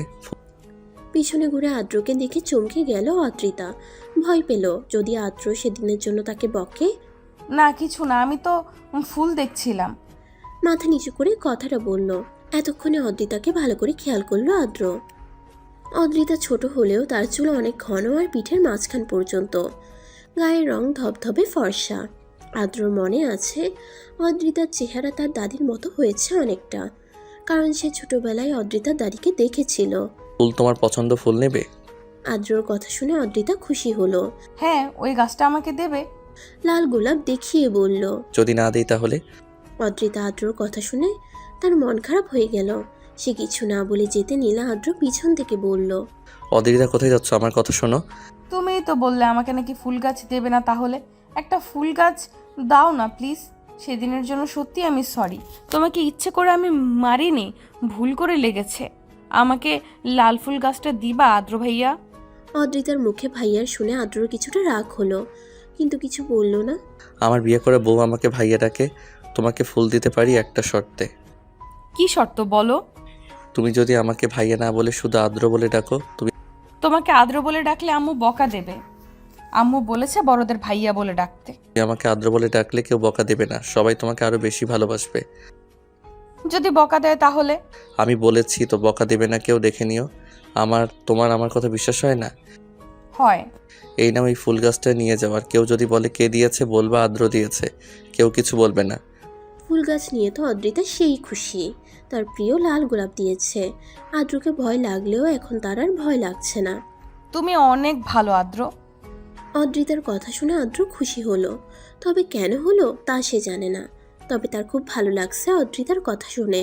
তোমার সাথে যদি আর কোনোদিন দেখা না হয়, তুমি আমাকে মনে রাখবে? অদ্রিতার কথা শুনে খুশি হলো, তাকে মনে রাখবে অদ্রিতা। আজকে আমি চলে যাব, তোমার সাথে আর দেখা হবে না। হয়তো অনেক দিন পরে দেখা হবে তোমার সাথে। তুমি আমাকে মনে রাখবে, ভুলে যাবে না? সত্যি মনে রাখবে আমাকে? হ্যাঁ মনে রাখবো, আমি যাই। অদ্রিতা চলে গেল। তার যাওয়ার পানে আদ্র কিছুক্ষণ তাকিয়ে রইল, তারপর একটা দীর্ঘশ্বাস ছাড়লো। হয়তো অদ্রিতা মনে রাখবে, হয়তো বা না। অদ্রিতা ফুল গাছটা নিয়ে ড্রয়িং রুমে আসলো। উদ্রিতা, ফুল গাছ কই পেলে তুমি? এটা তো মনে হয় আদ্র ভাই আর ফুল গাছ। হ্যাঁ, এটা আদ্রর ফুল গাছ, আমাকে দিয়েছে আর বলেছে যত্ন করে রাখতে। এটা নাকি সে আবার পরে এসে দেখবে। আদ্র তোর বড় না, তুই সবার সামনে আদ্র বলে রেখেছিস। আদ্র কিন্তু রেগে যাবে। আদ্র ভাইয়া বলবি। না, আদ্রও রাখবে না, আমি ভাইয়া বলেছিলাম। আমাকে বলেছে আমি যেন তাকে আদ্র বলে ডাকি। আমি বলেছিলাম তুমি বকা দিবে, কিন্তু আদ্র বলল তুমি নাকি বকা দেবে না, তাই আদ্র বলছি। অদ্রিতার কথা শুনে সবাই খুশি হলো। হয়তো এই বিয়েতে মত ছিল আদ্রর। লতিফা খান মনে মনে খুশি হলো, মুচকি হাসলো। তানিয়া চৌধুরী মুচকি হাসলো অদ্রিতার কথা শুনে। আচ্ছা তুই আদ্র বলে রাখিস। দেখো মা, আদ্র আমাকে এই সুন্দর গাছটা দিয়েছে, আমার পছন্দের ফুল গাছ, খুব সুন্দর না? আদ্র খুব ভালো, আমাকে একটুও বকেনি। এটা আমি বাসায় নিয়ে যাব। আচ্ছা ঠিক আছে, তুই নিয়ে যাস। এটা কিন্তু শুধু তোমার পছন্দের ফুল না অদ্রিতা, এটা কিন্তু আমার ভাইয়েরও পছন্দের ফুল। আমার ভাই তার পছন্দের জিনিস কাউকে দেয় না, তোমাকে দিয়েছে, তার মানে তুমিও তার পছন্দের। জাহিদ খান লতিফা খানের পাশেই ছিলেন। দেখেছো তোমার ছেলে তার বউকে কত ভালোবাসে, নিজের পছন্দের ফুল গাছটাও দিয়ে দিয়েছে। তোমার মনে আছে গতবার তোমার ভাইয়ের মেয়ে এই ফুল গাছটায় হাত দিয়েছিল দেখে কি কাণ্ডটাই না করেছিল, আর আজ দেখো নিজের বউকে ঠিকই দিয়ে দিয়েছে। এটা কিন্তু তোমার ছেলে আর ছেলের বউ হয়, ভেবেচিন্তে কথা বলো, বুঝেছো? আমার ছেলে আর বৌমাকে দেবো না তো কাকে দিব? আজ বুড়ো বলে কেউ ভালোবাসে না। এটা কেমন কথা? ভালো না বাসলে এত বছর সংসার করছি তোমার সাথে, তোমার বাচ্চা পয়দা করলাম, এগুলো কি ভালোবাসা না? যাও, এইগুলো কি বলো তুমি? জাহিদ খানের কথা শুনে লতিফা খান আবাল হয়ে গেল। এই লোক আবার কি ভাঙ ধরছে, নিজেই করলো সব, এখন তাকেই দোষ দিচ্ছে। যাহ বাবা। বিকেলে চলে যাচ্ছি, সাবধানে থেকো, কিন্তু ভালো থেকো। আমাকে বলে যেও না কিন্তু, আমাদের আর দেখা হবে না। আচ্ছা আচ্ছা। সবাই যার যার গন্তব্যে চলে গেল। ভাগ্যে কি আছে, অদ্রিতা কি মনে রাখবে আদ্রকে? তাকে সে তো কথা দিয়েছে অদ্রিতা। কেটে গেছে 8টি বছর। 8 বছরে পাল্টে গেছে অনেক কিছু। অদ্রিতা এখন ভার্সিটিতে পড়ে, আদ্র পিএইচডি করতে দেশের বাইরে চলে গেছে। আর তাদের বাড়ির পাশে অদ্রিতারা ফ্ল্যাট কিনেছে আজ থেকে 3 বছর আগে। তারা এখন সেখানেই থাকে। অদ্রিতা আদ্রদের বাড়িতে মাঝে মাঝে বেড়াতে যায়। দক্ষিণা হাওয়া বসন্তের আগামী বার্তা দিচ্ছে, আর শীতের বিদায়ের। ঝরে যাওয়া গাছের ডালগুলোতে নতুন পাতা গজাচ্ছে। প্রকৃতি সেজেছে নতুন রূপে, গাছে গাছে নতুন ফুলের বাহার। সেই সাথে চারিদিকে মেতে উঠেছে বসন্ত উৎসবে। আজকে অদ্রিতাদের ভার্সিটিতে বসন্ত উৎসব। এখন গান করবে অদ্রিতা চৌধুরী। বান্দরনি, তুই আমার পারফরমেন্সের নাম দিয়েছিস? তোকে না আমি বলেছি আমি গান গাইবো না? কুত্তি, গান গেয়ে আসে, তারপরে তোর কপালে শনি আছে, দিল্লি তো আমাকে বাস। আগে তো যা গান গেয়ে আয়, তারপর আমাকে মারিস। অদ্রিতা স্টেজে চলে গেল। আমারও পরানো যাহা চায়, তুমি তাই, তুমি তাই গো। আমারও পরানো যাহা চায়, তোমা ছাড়া আর জগতে মোর কেহ নাই, কিছু নাই গো। আমারও পরানো যাহা চায়, তুমি সুখ যদি নাহি পাও, যাও সুখের সন্ধানে যাও। তুমি সুখ যদি নাহি পাও, যাও সুখের সন্ধানে যাও। আমি তোমারে পেয়েছি হৃদয় মাঝে, আরো কিছু নাহি চাই গো। আমারও পরানো যাহা চাই। অদ্রিতার গান শেষ হতেই করতালিতে ভরে উঠল চারিদিকে। কুত্তি, আজকে তোর একদিন কি আমার একদিন। তুই আমাকে না জানিয়ে নাম দিয়েছিলি কেন? বান্দরনি, তোকে না আমি বলেছিলাম আমি এগুলো কিচ্ছু করব না, তাও কেন নাম দিছিস? দোস্ত, তুই আমাকে কাছে পেলে আজকে জ্যান্ত চিবিয়ে খাবি। প্লিজ দোস্ত, আমি আর দৌড়াতে পারছি না, একটু থাম প্লিজ। তোকে একবার হাতের কাছে পাই, তোর পিঠের চামড়া তুলে ফেলবো।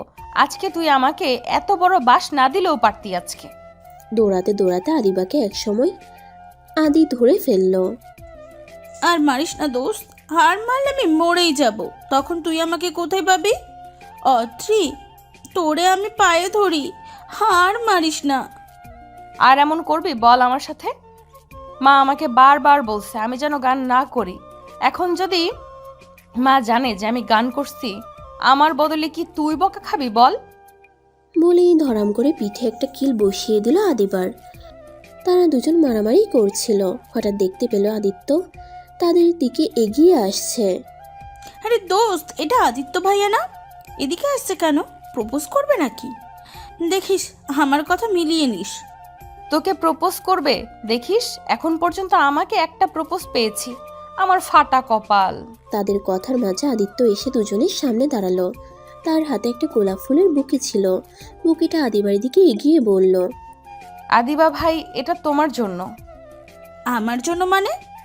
মানে কালকে তোমার একটু সময় হবে আমাকে দেওয়ার জন্য? তোমার সাথে কিছু কথা ছিল। না তো ভাইয়া, কালকে আমার ওনার সাথে একটু ঘুরতে যাব তো, তাই আর কি। পরশু সময় হবে, তাহলে আগামী পরশু দেখা করি। লজ্জা লজ্জা ভাব করে আদিবা কথাগুলো বলল। তোমার উনি মানে বুঝলাম না ঠিক। আমার উনি মানে আমার ফিয়ন্সে। তোমার বিয়ে ঠিক হয়েছে? জি ভাইয়া, এই তো আর কিছুদিন পরে আমাদের বিয়ে হবে। সবাইকে দাওয়াত দিব, আসবেন কিন্তু। আদিত্য আর কিছু না বলে সেখান থেকে তাড়াতাড়ি চলে গেল। সে চলে যেতে তারা দুই বান্ধবী হাসিতে ফেটে পড়ল। এটা কি হলো? তুই ভাইয়াকে মিথ্যা কথা বললি কেন? আরে ধুর, এর সাথে প্রেম করবে কে? একটা প্লে বয়, তুই জানিস না? না তো, আদিত্য ভাইকে দেখে তো মনে হয় ওনার মতো সহজ সরল আর কেউ নেই। তাহলে তুই তো জানিস না, আমাদের ক্লাসে তোরা আসে না, মেয়েটার সাথে আদিত্যের রিলেশন ছিল, ব্রেকআপ হয়েছে। তুই যে একদিন ভার্সিটিতে আসিসনি, সেদিন কি একটা কাণ্ড হয়েছিল ভার্সিটিতে তোরা আর আদিত্যকে নিয়ে। আদিত্য একটু সুন্দর বলে সবাই তার জন্য ফিদা। কি জানি এই সাদা মূলায় মেয়েরা কি পায়। আর দেখ কেমন ভাব করে থাকে, মনে হয় যে ভোলা ভোলা। এই জন্যই মেয়েরা বেশি পাগল হয়। দেখিস তোর ভাগ্যে সাদা মূলা পড়বে।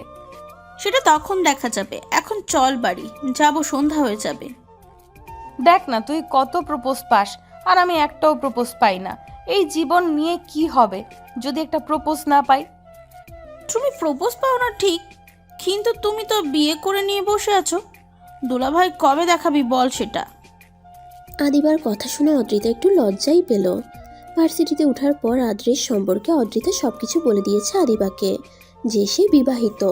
সেদিন অদ্রির কথা শুনে আদিবা অবাক হয়ে গিয়েছিল। তার থেকে বেশি অবাক হয়েছিল তো এটা শুনে, বিয়ে হয়েছে কিন্তু তাদের মধ্যে কোনো যোগাযোগ নয়। কেমনে কি হয় ভাই? আচ্ছা আদৌ আমাকে দুলাভাই তো কোনো সমস্যা নাই? সমস্যা মানে কেমন সমস্যা? না, এই যে তোর সাথে সেই 3 বছর আগে দেখা করে গিয়ে বিদেশে পাড়ি জমিয়েছে, আর তার কোনো খোঁজ খবর নেই না। এত সুন্দর একটা মেয়েকে রেখে কেউ কি বিদেশে এইভাবে থাকতে পারে?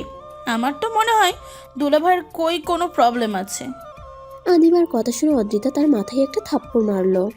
বেশি পেকে গেছিস তাই না? তোর বিয়ে দিতে হবে, দাঁড়া আন্টিকে বলি তোর জন্য ছেলে দেখতে।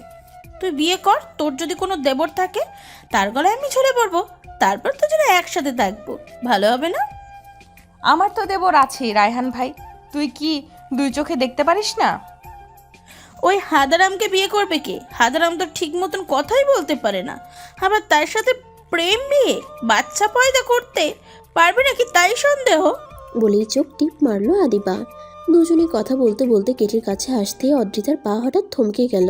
সে দাঁড়িয়ে থেকেও বুঝতে পারলো তার শরীর অস্বাভাবিক রকম কাঁপছে। কি রে, এভাবে দাঁড়িয়ে গেলি কেন? চল তাড়াতাড়ি বাসায় যেতে হবে, দেরি হলে তোর মা আমার মা দুজনেই বকবে। কি রে, আমার কথা শুনতে পাচ্ছিস না? একটু বিরক্ত নিয়ে কথাগুলো বলল। আদিবা তার কথা শুনছে না দেখে একটু ঝোরে ধাক্কা দিল অদ্রিতাকে। কিছু বললি? এতক্ষণ যে আমি এত কথা বকবক করলাম, তুই কি শুনিস না আমার কথা? আদিবা হঠাৎ খেয়াল করলো তাদের সামনে একটা ছেলে এসে দাঁড়িয়েছে। হাই শালিকা, কেমন আছো? আদিবা আদ্রকে ছবিতে দেখেছে। একজনকে ছবিতে দেখলে সহজে চেনা যায় না। লে ভাই, আপনি কে যে আমাকে শালিকা শালিকা করছেন? আমি কি আপনাকে চিনি নাকি? আপনি আমার বোনের জামাই না বান্ধবীর জামাই? আমার তো বোনই নেই, একটা মাত্র বান্ধবী আছে, ওর তো অনেক আগেই বিয়ে হয়ে গেছে। আদিবা আর কিছু কথা বলতে যাবে তার আগে অদ্রিতা তার কথা শুনে তার হাত চেপে ধরলো। আমি তোমার বোনের জামাই না, তোমার সামনে দাঁড়িয়ে থাকা তোমার বেস্ট ফ্রেন্ডের হাজবেন্ড। আদ্রর কথা শুনে আদিবা বিষম খেলো। হারিয়ে যাওয়া দুলাভাই নাকি আপনি? আরে দুলাভাই, আপনি আসলে আমি তো আপনাকে চিনতেই পারিনি। আপনি আমাকে চিনলেন কেমন করে? আপনাকে আমি অদ্রিতার মোবাইলে দেখেছিলাম তো, যার কারণে আপনাকে চিনতে পারিনি। ওহো, ভুলেই তো গেছে। আপনি আমাকে চেনেন মিয়া? আপনার বউকে দেখে আমাকে চিনতে পেরেছেন তাই না? মোটেই না, আমি আগে থেকেই তোমাকে চিনি। কিভাবে? সেটা অন্য কোনো দিন বলবো অদ্রিতা। তার মুখে নিজের নাম শুনে শরীরে কাঁটা দিয়ে উঠল। আদ্রর সাথে তার দেখা হয়েছিল সে যখন ক্লাস 9-এ পড়ে, তখন হয়তো দেখা হতো না, কিন্তু আদ্র দেশের বাইরে চলে যাবে তাই তাকে জোর করে তার মা আন্টির সাথে এয়ারপোর্টে পাঠিয়েছিল। সেদিন প্রথম আদ্র সবার সামনে অদ্রিতাকে জড়িয়ে ধরেছিল। সেই জড়িয়ে ধরার দৃশ্য অদ্রিতা এখনো ভুলতে পারে না। অদ্রিতা মাথা নিচু করে বলল, জি। চলো কোথায় যাব? বাসায় যাব। কোন বাসায়? তোমাদের বাসায়। কেন, আমাদের বাসায় যেতে চাইছো নাকি? অদ্রিতা নিজের বোকা বোকা প্রশ্নই নিজেই অবাক হলো। সেই সাথে আদ্রর কথাই একটু লজ্জা পেল। না, সেটা বলতে চাইনি আমি। তাহলে কি বলতে চেয়েছিলে? শালিকা, তুমি আমাদের সাথে চলো। না ভাইয়া, আমি কাবামে হাড্ডি হতে চাইছি না। আপনারা দুজনা যান, আমি একাই যেতে পারবো। তুই চল আমাদের সাথে, কোনো সমস্যা হবে না। চলো, কোনো সমস্যা নেই। এতদিন পরে আপনাদের দুজনের দেখা, একটু আলাদা টাইম স্পেন্ড করবেন না? আমি সেখানে কাবামে হাড্ডি হয়ে কিভাবে যাব? আপনারা যান, আমি একাই চলে যেতে পারবো। তোমাকে একা ছেড়ে দিয়ে কিভাবে বলো? দাঁড়াও 1 মিনিট। আদ্র একটা রিক্সা ঠিক করে দিয়ে আদিবাকে রিক্সায় উঠিয়ে দিল। মামা, আমার শালিকাকে দেখে শুনে নিয়ে যাবেন। আমার শালিকের কিছু হলে কিন্তু আমার ভাই বিপত্নী হয়ে যাবে। আদ্রের কথায় কিছুই বুঝলো না আদিবা। রিক্সা চলতে শুরু করলো। রিক্সা চলে যেতেই আদ্র গিয়ে আদ্রিতার হাত ধরলো। তার হাত ধরতেই তার শরীরে বিদ্যুৎ খেলে গেল। আদ্র তাকে গাড়িতে বসিয়ে দিয়ে নিজে গিয়ে ড্রাইভিং সিটে বসলো। শালি কিন্তু আমার সেই ভালো, আমাদের জন্য অনেক ভাবে। আমাদের একা থাকতে দিয়ে চলে গেল। চলো কোথাও ঘুরে আসি। সন্ধ্যা হয়ে যাচ্ছে, মা বকা দেবে রাত করে বাসায় ফিরলে। আন্টি জানে তার মেয়ে তার জামাইয়ের সাথে আছে, কিছুই বলবে না। আদ্রর কথা শুনে অদ্রিতা আর কিছু বলল না। একটা রেস্টুরেন্টের সামনে গাড়ি থামালো। এখানে আমরা কি করব? আমি জানি তুমি কিছু খাওনি, আগে আমরা খাওয়া দাওয়া করবো, তারপরে ঘুরতে যাব। রেস্টুরেন্টের ভিতরে গিয়ে তারা এক কোণায় বসলো, যাতে সহজে কেউ খেয়াল না করে। স্যার, আপনাদের অর্ডারটা? 2 প্লেট কাচ্চি বিরিয়ানি, চিকেন সালাদ, শিক কাবাব, নান, গ্রিল চিকেন, থাই স্যুপ আর 2টা আইসক্রিম। অদ্রিতা এত খাবার অর্ডার দেওয়া দেখে হা হয়ে গেল। কিছুক্ষণ পর ওয়েটার এসে সব খাবার দিয়ে গেল। আমরা দুজন মানুষ, এত খাবার অর্ডার দিলেন কেন? এত খাবার কে খাবে? কাচ্চি আর আইসক্রিম তোমার জন্য, বাকি সব আমি খাবো। আদ্রর কথা শুনে অদ্রিতা টাস্কি খেলো। মনে মনে বলল, এই লোক এত খাবার খেয়ে এত ফিট কিভাবে? এত চিন্তা ভাবনা বাদ দিয়ে খাবার খাওয়া শুরু করো। তোমার জামাইয়ের থেকে আরও বেশি খেতে পারে। আর তোমার বর এমনি এত ফিট না, প্রতিদিন জিম করে। অদ্রিতা যেন আরো বড় টাস্কি খেলো। এর সামনে কিছু ভাবাও যাবে না। এ তো দেখি মনের কথাও জেনে যায়। কেমনে কি ভাই?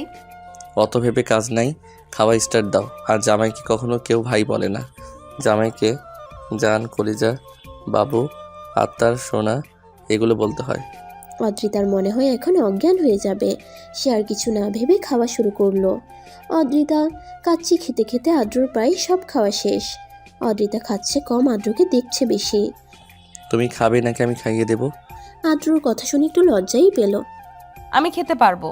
খাওয়া শেষে বিল দিয়ে দুজন গাড়িতে গিয়ে বসলো। বাতাসে অদ্রিতার চুল অদ্রিতাকে তো চালাচ্ছে, সেই সাথে আদ্রর মুখের উপরে চুলগুলো বাড়ি খাচ্ছে। তাই সে চুলগুলো খোপা করতে নিলে আদ্র বলল, চুল বেঁধো না।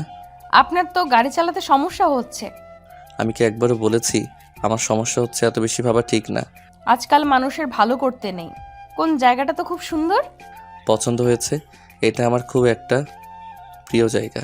আগে যখন রাজশাহী থেকে ছুটিতে বাড়িতে আসলাম, তখন যদি কখনো মন খারাপ হতো, গাড়ি নিয়ে এখানে চলে আসতাম।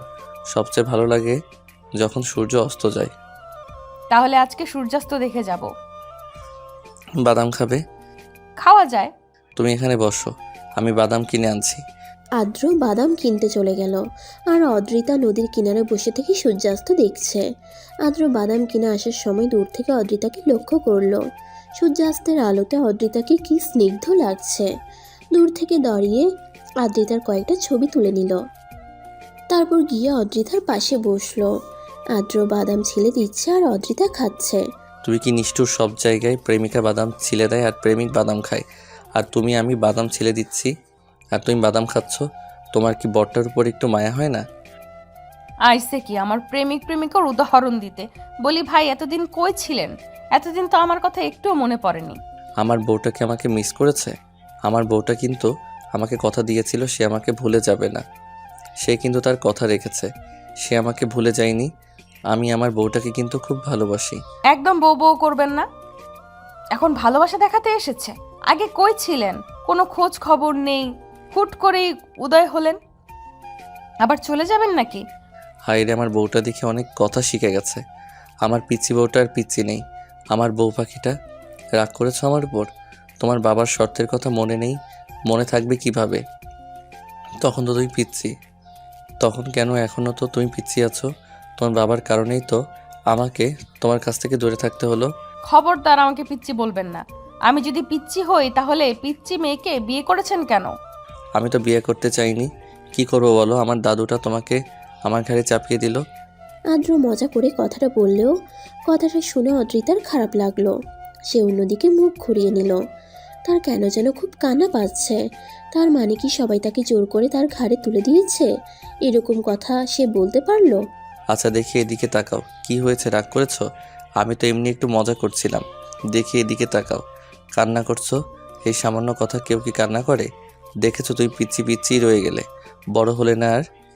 উপরে উপরে দেখায় যে আমাকে কত ভালোবাসে, ভেতরে ভেতরে তো শয়তান।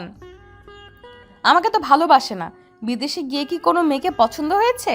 হতেও পারে। আমার মতো এমন মেয়েকে কে ভালোবাসবে? আমি তো সবার মতো এত স্মার্ট না। ডিভোর্স দিয়ে দেবো আপনাকে। কি বললি তুই? ডিভোর্স দিবি? এত সাহস হয়েছে? কিছু বলি না দেখে বার বেড়ে গেছিস তাই না?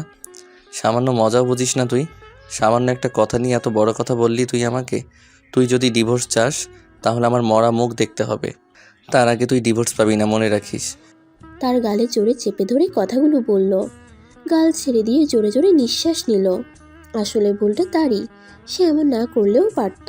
সে শান্ত প্রকৃতির মানুষ হলে অদ্রিতার প্রতি একটু বেশিই পজিটিভ, যার কারণে এই সামান্য কথায় বেশি বেশি রিয়্যাক্ট করে ফেলে। আদ্র অদ্রিতাকে টেনে বুকের মধ্যে জড়িয়ে নিল। অদ্রিতা জড়িয়ে ধরায় একটু এবার বেশি কান্না করতে লাগলো। তুমি কেন সরি বলছো? সরি তো আমার বলা উচিত। প্লিজ এভাবে কান্না করো না, আমার ভুল হয়েছে। আর এমন করবো না, প্রমিস করছি। কান্না থামাও। আদ্রর কথা শুনে ধীরে ধীরে অদ্রিতার কান্নার বেগ কমে আসলো। অদ্রিতাকে মাথায় হাত বুলিয়ে দিল আদ্র। ওভাবেই দুজন দুজনকে জড়িয়ে সূর্যাস্ত দেখতে লাগলো। ধীরে ধীরে সূর্য অস্ত যাচ্ছে। এ এক সুন্দরতম দৃশ্য। এক প্রেমিক যুগল এই সুন্দরতম দৃশ্য একে অপরকে জড়িয়ে ধরে দেখছে। এটা যেন একটু বেশিই সুন্দর। সূর্য অস্ত যাচ্ছে, সেই সাথে শেষ হয়ে গেল আমাদের জীবন থেকে আরও একটা দিন, যেদিন আমরা আর কখনো ফিরে পাবো না। সূর্য অস্তের সাথে সাথে অনেকেই জীবনেরও সূর্যাস্ত হয়। সেই সূর্যাস্তের তারা কেউ আগামী দিনের নতুন ভোরের সূর্যটা দেখতে পায় না। আবার কেউ চলে যায় পৃথিবীর গভীর মায়া ছেড়ে। শুরু হয় কারো নব্য জীবনের সূচনা। অদ্রিতা, আর কতক্ষণ এভাবে বসে থাকবো? রাত্রি নেমে আসলো তো প্রায়। আজকের কথায় অদ্রিতা সম্বিত ফিরে পেল। সে এতক্ষণ তার বুকের মধ্যে ছিল। ছি, এমনটা সে কেমনে করতে পারলো? ভাবতেই তার লজ্জা লাগছে।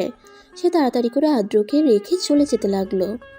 এখন গাড়ির সামনে কেন দাঁড়িয়ে আছো? আমাকে তো রেখেই চলে আসলে। দাঁড়িয়ে থাকবো না?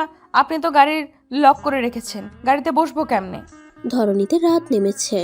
অদ্রিতা গাড়ি চালিয়ে ঘুরে বাহিরের প্রকৃতি দেখতে ব্যস্ত। গাড়ি জানালা বন্ধ করে দাও, বাইরে থেকে ঠান্ডা হাওয়া আসছে, ঠান্ডা লেগে যাবে। কিছুই হবে না, এমনিই থাক, আমার ভালো লাগছে। অদ্রিতার বাড়ির সামনে গাড়ি থামালো। অদ্রিতা গাড়ি থেকে নামতে যাবে, ঠিক সেই মুহূর্তে আদ্র হাত ধরে টান দিতেই তার কোলে গিয়ে পড়ল। এইভাবে চলে যাচ্ছে আমাকে বাইনা দিয়ে। আদ্রর কথার মানে অদ্রিতা বুঝলো না, তাই আদ্রর দিকে ড্যাব ড্যাব করে তাকিয়ে রইল। আচ্ছা তোমাকে বাই দিতে হবে না, আমি তোমাকে বাই দিয়ে দিচ্ছি। বলেই অদ্রিতার ঠোঁটে টুক করে চুমু দিল। আদ্র চুমু দিতেই তার পুরো শরীর যেন বরফের মতো শীতল হয়ে গেল। তার দেওয়া প্রথম ভালোবাসার স্পর্শ। রাগ করে তখন বউটাকে ব্যথা দিয়েছিলাম, এখন আদর করে দিলাম। যাও এখন। অদ্রিতা আদ্রর থেকে ছাড়া পেয়ে তাড়াতাড়ি গাড়ি থেকে নেমে পড়ল। আল্লাহই জানে গাড়ির ভেতর থাকলে আদ্র আর কি করবে। অদ্রিতা বাড়ির ভিতরে চলে যেতেই আদ্র তার গাড়ি নিয়ে নিজেদের বাড়িতে চলে গেল। যা রুমে গিয়ে ফ্রেশ হ, আমি খাবার দিচ্ছি। কিছু খাবো না মা, বাইরে থেকে খেয়ে আসছি। এখন আর কিছু খেতে ইচ্ছে করছে না। উনি যে আসবে আমাকে তো বলনি, উনি কবে আসছে? অদ্রিতার কথা শুনে তাসফিয়া চৌধুরী মুচকি মুচকি হাসল। তোর উনি আজকে এসে তোকে আনতে ভার্সিটিতে চলে গেল। ছেলেটা একটু রেস্ট নেয়নি। তার মায়ের কথা শুনে একটু খারাপ লাগলো যে আদ্র এসেই তাকে ভার্সিটি থেকে আনতে গেছে। এত দূর জার্নি করে নিশ্চয়ই খুব ক্লান্ত ছিল। তার মন খারাপ হলো, আবার সেই সাথে ভালো লাগছে যে মানুষটা তার জন্য এত ভাবে। জিনাত বাড়িতে এসেছে, তোকেও বাড়িতে যেতে বলছে। আগামীকাল সকালে তোর সাথে দেখা করবে। কালকে না গেলে হয় না মা, যেতেই হবে। অদ্রিতার কথা শুনে তাসফিয়া চৌধুরী বুঝলেন তার মেয়ে লজ্জা লাগছে। কালকে যেতে হবে। ওই বাড়িতে লতিফা ভাবিও আর বলছে তোকে যেতে কি জানি দরকার আছে। তোমরা যাবে না? তুই তো একাই যাস প্রতিদিন, তাহলে আজকে কেন এমন করছিস? কালকে গেলে কি হবে? আমরা যাব যখন সময় হবে তখন। আরে ভাবি, তোমার আসতে এত দেরি হলো কেন? আমি তোমাকে সেই সকালে আসতে বলেছিলাম। একটু লেট হয়ে গেল আপু। মম, দেখে যাও, আজকে তোমার বৌমার শাড়ি পরে এসেছে, ভাবা যায়? অদ্রিতার কথা শুনে তাসফিয়া চৌধুরী বুঝলেন তার মেয়ের লজ্জা লাগছে। জিনাতের কথা শুনে অদ্রিতা ভীষণ লজ্জায় পড়ে গেল। সে এমনিতে আসতে চায়নি, তার উপর শাড়ি পরে তার মা জোর করে পরিয়ে দিল। এখন সবাই তাকে লজ্জাতে ফেলছে। মাশাল্লাহ মাশাল্লাহ, আমার মেয়েটাকে খুব সুন্দর লাগছে। আজকে তো আমার ভাই পাগল হয়ে যাবে। আমার ভাই এমনিতেই তোমার প্রতি পাগল। তুমি বলতে পারো গতকাল এতটা পথ এসে সে তোমাকে দেখতে তোমার ভার্সিটি পর্যন্ত চলে গেল, ভাবা যায়? অদ্রিতা যেন লজ্জাই পেল। হঠাৎ জিনাতের ফোনে কেউ ফোন করে সে উঠে চলে যায়। এর মধ্যে আদ্র রুম থেকে বলে উঠে, মাম তোমাকে না কখন বলেছি আমাকে একটা ব্ল্যাক কফি দাও, আর কত সময় লাগবে? দাঁড়া দিচ্ছি, 5 মিনিট সময় লাগবে। আর তাড়াতাড়ি করো। যা তোমা, ব্ল্যাক কপি করে দিয়াই তো তোর বরকে, আমার কাজ আছে। অদ্রিতাকে কিছু বলার সুযোগ না দিয়ে তিনি চলে গেলেন। অদ্রিতা রান্নাঘরে গিয়ে পানি গরম দিয়ে এদিক ওদিক সব কিছু করতে লাগলো। এই বাড়িতে তার প্রায়ই আসা। লতিকা খান তাকে কখনো রান্নাঘরে ঢুকতে দেয়নি, তাই সে কোথায় কি আছে সেসব সম্পর্কে অবগত নয়। কফি দিতে দেরি হচ্ছে দেখে আদ্র নিচে চলে আসে। এসে দেখলো নিচে কেউ নেই, তাই রান্নাঘরে চলে গেল। রান্নাঘরে গিয়ে আদ্র পুরো স্ট্যাচু হয়ে গেল। একজন শাড়ি পরিহিতা রমণী তার উল্টো দিকে দাঁড়িয়ে কিছু একটা করছে। তাকে দেখিয়ে আদ্র চিনে ফেললো এটা অদ্রিতা। আঁচলটা কোমরে গুজে দিয়েছে, যার কারণে কোমল কোমর দৃশ্যমান। চুলগুলো হাত খোপা করা, দেখতে পাক্কা গিন্নিদের মতো মনে হচ্ছে। আদ্র ধীরে ধীরে অদ্রিতার কোমরে তার শীতলে হাত রাখলো। হাত রাখতেই অদ্রিতা পিছনে ঘুরে ঠাস করে লাগিয়ে দিল, কিন্তু তার হাতের ছড় খেয়ে আদ্র স্তব্ধ হয়ে গেল। অদ্রিতাও চর দিয়ে বোকা হয়ে গেল। সে তো ভেবেছিল অন্য কেউ তার সাথে অসভ্যতামি করছিল। আদ্র আসলে আমি বুঝতে। অদ্রিতাকে কিছু বলতে না দিয়ে আদ্র সেখান থেকে হান হান করে চলে গেল। তার খুব খারাপ লাগছে। তাড়াতাড়ি কফি নিয়ে এসে আদ্র রুমে গেল। আসবো। অদ্রিতার কথাই ভেতর থেকে কোনো জবাব পেল না, তাই অদ্রিতা দরজা খুলে রুমের ভিতরে প্রবেশ করলো। রুমের ভিতর কেউ নেই। হঠাৎ বারান্দায় একটা ছায়া দেখতে পেল। সে বুঝে গেল বারান্দায় আদ্র দাঁড়িয়ে আছে, তাই সে ধীর পায়ে বারান্দা থেকে এগিয়ে গেল। আপনার কফি। ওখানে রেখে দাও। অদ্রিতা কফির কাপটা দেওয়ালের উপর রেখে দিল। আসলে আমি বুঝতে পারিনি যে ওটা আপনি ছিলেন। আমি ইচ্ছে করে আপনাকে মারিনি, ভেবেছিলাম অন্য কেউ আমার সাথে। এইটুকু বলেই অদ্রিতা কান্না করে দিল। আদ্র তার কান্নার আওয়াজ শুনে এত তাড়াতাড়ি পিছন দিকে ঘুরে তাকালো। অদ্রিতাকে টেনে বুকের মাঝে জড়িয়ে নিল, মাথায় হাত বুলিয়ে দিয়ে বলল, হুশ, কিছু হয়নি, কান্না করছো কেন? আমি ইচ্ছে করে আপনাকে ব্যথা দেইনি, আমার ভুল হয়েছে। আর এমন হবে না, প্লিজ রাগ করবেন না, এবারে অন্তত মাফ করে দিন। কে বলেছে আমি রাগ করেছি? আমি একটু রাগ করিনি। আমি তো এটা ভেবে খুশি হয়েছি আমার বউটা তার সম্পদ হেফাজতে রেখেছে আমার জন্য। আপনি সত্যিই রেগে নেই তো? আমি মরতে করতে চাইনি। চটটা কিন্তু সেই জোরে ছিল। আমি ভীষণ রকমের রেগে আছি। রাগ করবো না, যদি একটা কিসি দাও।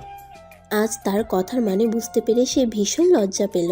যাও, আমি রেগে আছি, একটা কিসি না দিলে আমার রাগ ভাঙবে না। আদ্রর কথা শুনে অদ্রিতা তার বাহু থেকে নিজেকে ছাড়িয়ে নিল। তারপর আদ্রকে বলল, আপনি চোখ বোঝেন? কেন? আমি আপনাকে চোখ বন্ধ করতে বলেছি, বন্ধ করবেন, এত বেশি কথা বলেন কেন? অদ্রিতার কথা শুনে আদ্র চোখ বন্ধ করে নিল। চোখ বন্ধ করতেই অদ্রিতা যে গালে আদ্রকে থাপ্পড় মেরেছিল সেই গালে টুপ করে চুমু খেয়ে দৌড়ে চলে গেল। আদ্র ভীষণ শকড হলো। সে ভাবতেই পারেনি যে সত্যি সত্যি চুমু দেবে তাকে অদ্রিতা। বাবা, আমি কিছুদিনের মধ্যে অফিসে জয়েন করতে চাইছি। তুমি আর কতদিন সব দিক সামলাবে? সব ঝামেলা শেষ হোক, তারপর না হয় তুমি অফিসে জয়েন করো। কিসের ঝামেলা ড্যাড? রুদ্রের পরিবার জিনাতকে তুলে নিয়ে যেতে চাইছে। জিনাদের ফাইনাল ইয়ার পরীক্ষা তো শেষ হয়ে গেল, কিন্তু আমি চাইছি তোমার আর আদ্রিতার বিয়েটা আগে হোক। অনেক তো হলো, এখন সংসারটা শুরু করো। দুজনেই বয়স হয়েছে, সংসার করা এটাই উত্তম সময়। তুমি যদি বলো তাহলে আমরা আগামী শুক্রবার আদ্রিতাদের বাড়ি গিয়ে সব কিছু ঠিকঠাক করে আসবো। তোমাদের যা ঠিক মনে হয় করো। তাহলে আগামী শুক্রবারে আমরা আদ্রিতাদের বাড়িতে যাচ্ছি, এটাই ফাইনাল। ওকে মম, আমি একটু বাইরে যাচ্ছি। এখন কোথায় যাবি? কালকে রাতে রায়হানের সাথে কথা হয়েছিল, ওর আজকে আসার কথা। মেবি রওনা দিয়েছে। এখন একটু ঘুরবো, তারপরে রায়হান যখন এসে পৌঁছাবে তখন ওকে নিয়ে একদম বাড়িতে চলে আসবো। আচ্ছা ঠিক আছে, দেখে শুনে যেও, সাবধানে চালাবে। ওকে মম, বাই। আদিবা, শুক্রবারে আমি যেন তোকে আমাদের বাড়িতে পাই। তুই এমনভাবে বলছিস মনে হয় তোর বাড়ি আর আমার বাড়ি কত দূরে। এই বান্ধবী ফোন দিচ্ছিস কেন? আমাদের ফ্ল্যাটে আসতে পারলি না? আসলে আমার ভালো লাগছে না রে, তাই ফোন দিলাম। কেন, কি হয়েছে?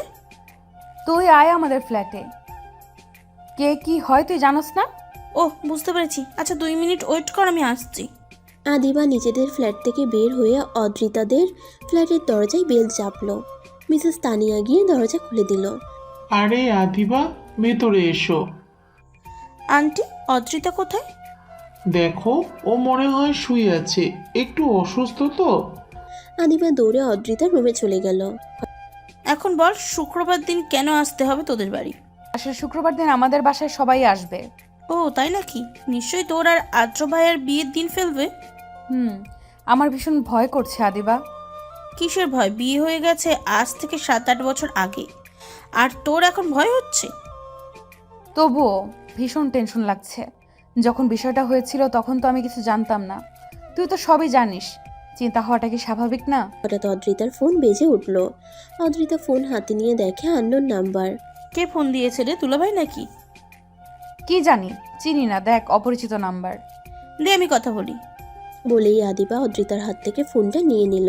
হ্যালো, কে রে? হ্যালো অদ্রিতা। আদিবা আদ্রর কথা শুনেই ফোনটা লাউড স্পিকারে দিল।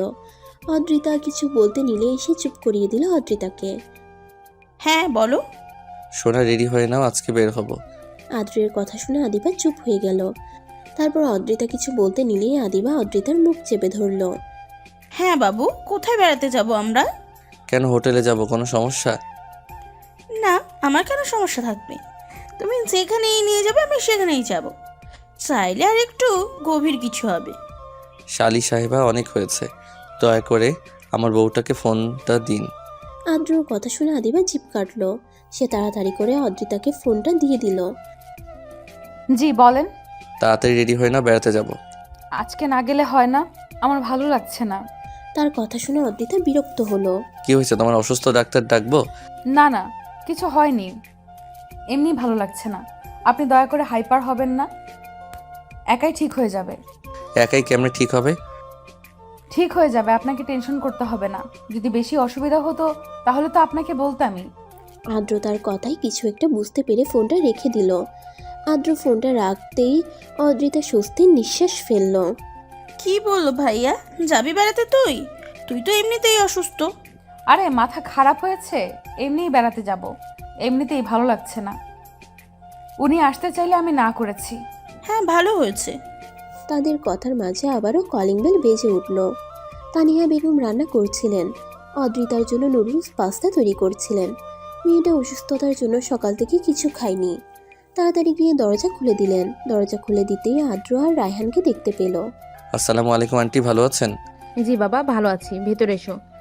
বলেই তিনি সামনে থেকে সরে দাঁড়ালেন। আদ্র আর রায়হান ভিতরে গিয়ে ড্রয়িং রুমে সোফায় বসলো। আন্টি এগুলো রেখে দিন। এগুলো কেন আনতে গেলে বাবা? তুমি এমনি এসেছো, এতেই খুশি। আন্টি অদ্রিতার রুমটা কোনটা? তাসফিয়া চৌধুরী মুচকি হাসলেন। তারপরে হাত দিয়ে অদ্রিতার রুম দেখিয়ে দিলেন। তিনি হাতে থাকা জিনিসগুলো নিয়ে রান্নাঘরে চলে গেলেন। আদ্র বসা থেকে উঠে অদ্রিতার রুমের দিকে হাঁটা ধরল। ভেতরে আসবো? আদ্রর কণ্ঠ শুনে দুজনে চমকে গেল। আমি যা শুনেছি তুই কি তা শুনেছিস? এখানেও আসবে কেমন করে? কে জানে। ভিতরে আসবো? আদ্রের কথা শুনে অদ্রিতা তাড়াতাড়ি করে উঠে বসলো। আদ্র সত্যি এসেছে? জি ভাইয়া, ভিতরে আসেন। আদিবার কথা শুনে ভিতরে ঢুকলো আদ্র। ভেতরে যেতেই আদিবা ঘর থেকে বেরিয়ে আসলো। আদিবা রুম থেকে চলে যেতেই আদ্র দরজাটা চাপিয়ে দিল। আদ্রর দরজা চাপানো দেখে একটু ভয় পেল। এই লোকটা আবার এভাবে দরজা চাপিয়ে দিচ্ছে কেন? বসে আছো কেন? শুয়ে থাকো। তুমি না অসুস্থ? না, ঠিক আছি। এই যে এখানে টিপস, চকলেট, কুকিজ, আইসক্রিম সব আছে, যখন যেটা মন চায় খেয়ে নিবে। আর শুয়ে থাকো, আমি আদিবাকে পাঠিয়ে দিচ্ছি। এখনই চলে যাবেন? তুমি বললে থেকে যাব। আদ্র মুচকি হাসলো। তারপর অদ্রিতার কপালে ছোট্ট করে একটা চুমু দিয়ে চলে গেল। রায়হান আর চোখে তাকিয়ে আদিবাকে দেখতে লাগলো। কতদিন পর তার প্রিয়তমাকে দেখছে। কিছু বলবেন? না। তাহলে আর চোখে বারবার তাকাচ্ছেন কেন? রায়হান বুঝতেই পারেনি যে সে ধরা খেয়ে যাবে। বরাবরই সে স্বল্পভাষী। কই, আমি তো আপনার দিকে তাকাচ্ছি না। আপনার কি মনে হয় আমি কি এমনি বলছি? এখানে দুজনে মিলে কি কথা হচ্ছে? রায়হান চলো, এখন যেতে হবে। কি বলো, এখনই চলে যাবে? আমি তো খাবার নিয়ে এসেছি, এগুলো খেয়ে দে তারপর যাবে। তার আগে আর পরে এখান থেকে নড়বে না। এত কিছু করছেন কেন আন্টি? আমরা তো এখনই চলে যাব। এত কিছু খেতে পারবো না। এত কিছু কই, তোমরা দুজন মানুষ খাবে, এখানে তো সামান্য নাস্তা, খেয়ে তারপর যাবে। জি আন্টি। আগত্যা খেয়ে যেতে হলো। আমার খুব ভয় করছে আদিবা, কেমন যেন অস্বস্তি হচ্ছে। ওরা যখন তখন চলে আসবে। আরে চিল বান্ধবী, চিল। এখানে ভয় পাওয়ার কিছু আছে? তুই তো এমনিতে ওই বাড়িটির বউ, বিয়ে ভেঙে যাওয়া তোর কোনো চান্সই নেই। তবুও আমার প্রচণ্ড না খারাপ লাগছে। দেখ আমার হাত পা কেমনভাবে কাঁপছে। আদিবা তাকিয়ে দেখলো সত্যি অদ্রিতার হাত অস্বাভাবিকভাবে কাঁপছে। তোর হাত কি এমনি কাঁপছে নাকি ভাইয়ার কথা চিন্তা করে কাঁপছে? যদি তোকে এত সুন্দর সাজে দেখে নিজেকে কন্ট্রোল করতে না পারে, সেই টেনশনে এমন হচ্ছে নাকি? যা, কি বলিস এগুলো? তোর মুখে কি কিছুই আটকায় না? দেখিস তোর থেকে তোর জামাই এক ধাপ উপরে থাকবে। দেখছিস, আমার কথাই তোর হাত পা কাঁপা থেমে গেছে। একে বলে নিনজা টেকনিক। অদ্রিতা সত্যিই দেখলো তার হাত আর কাঁপছে না। হঠাৎ কলিং বেল বেজে উঠলো। ওরা মনে হয় এসে গেছে দোস্ত। এত হাইপার হচ্ছিস কেন? মনে হচ্ছে প্রথম দেখতে আসছে। বিয়ে হয়ে গেছে আজ থেকে কবে? দুলভাইকে বলবো এতদিন কি করেছেন আমার বান্ধবীটা।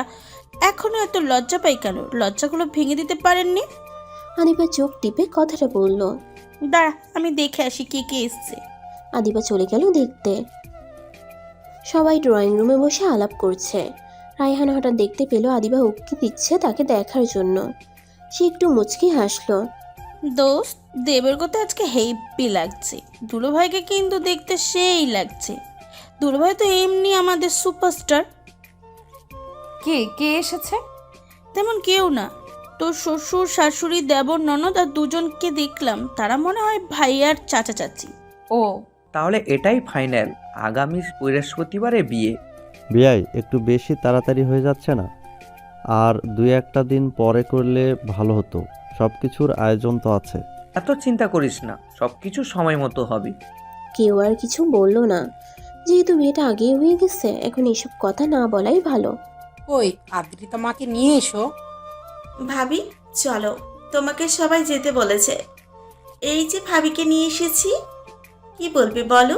ভদ্র অদ্রিতাকে দেখে আদ্রর একটা ছোটখাটো হার্ট অ্যাটাক হয়ে গেল।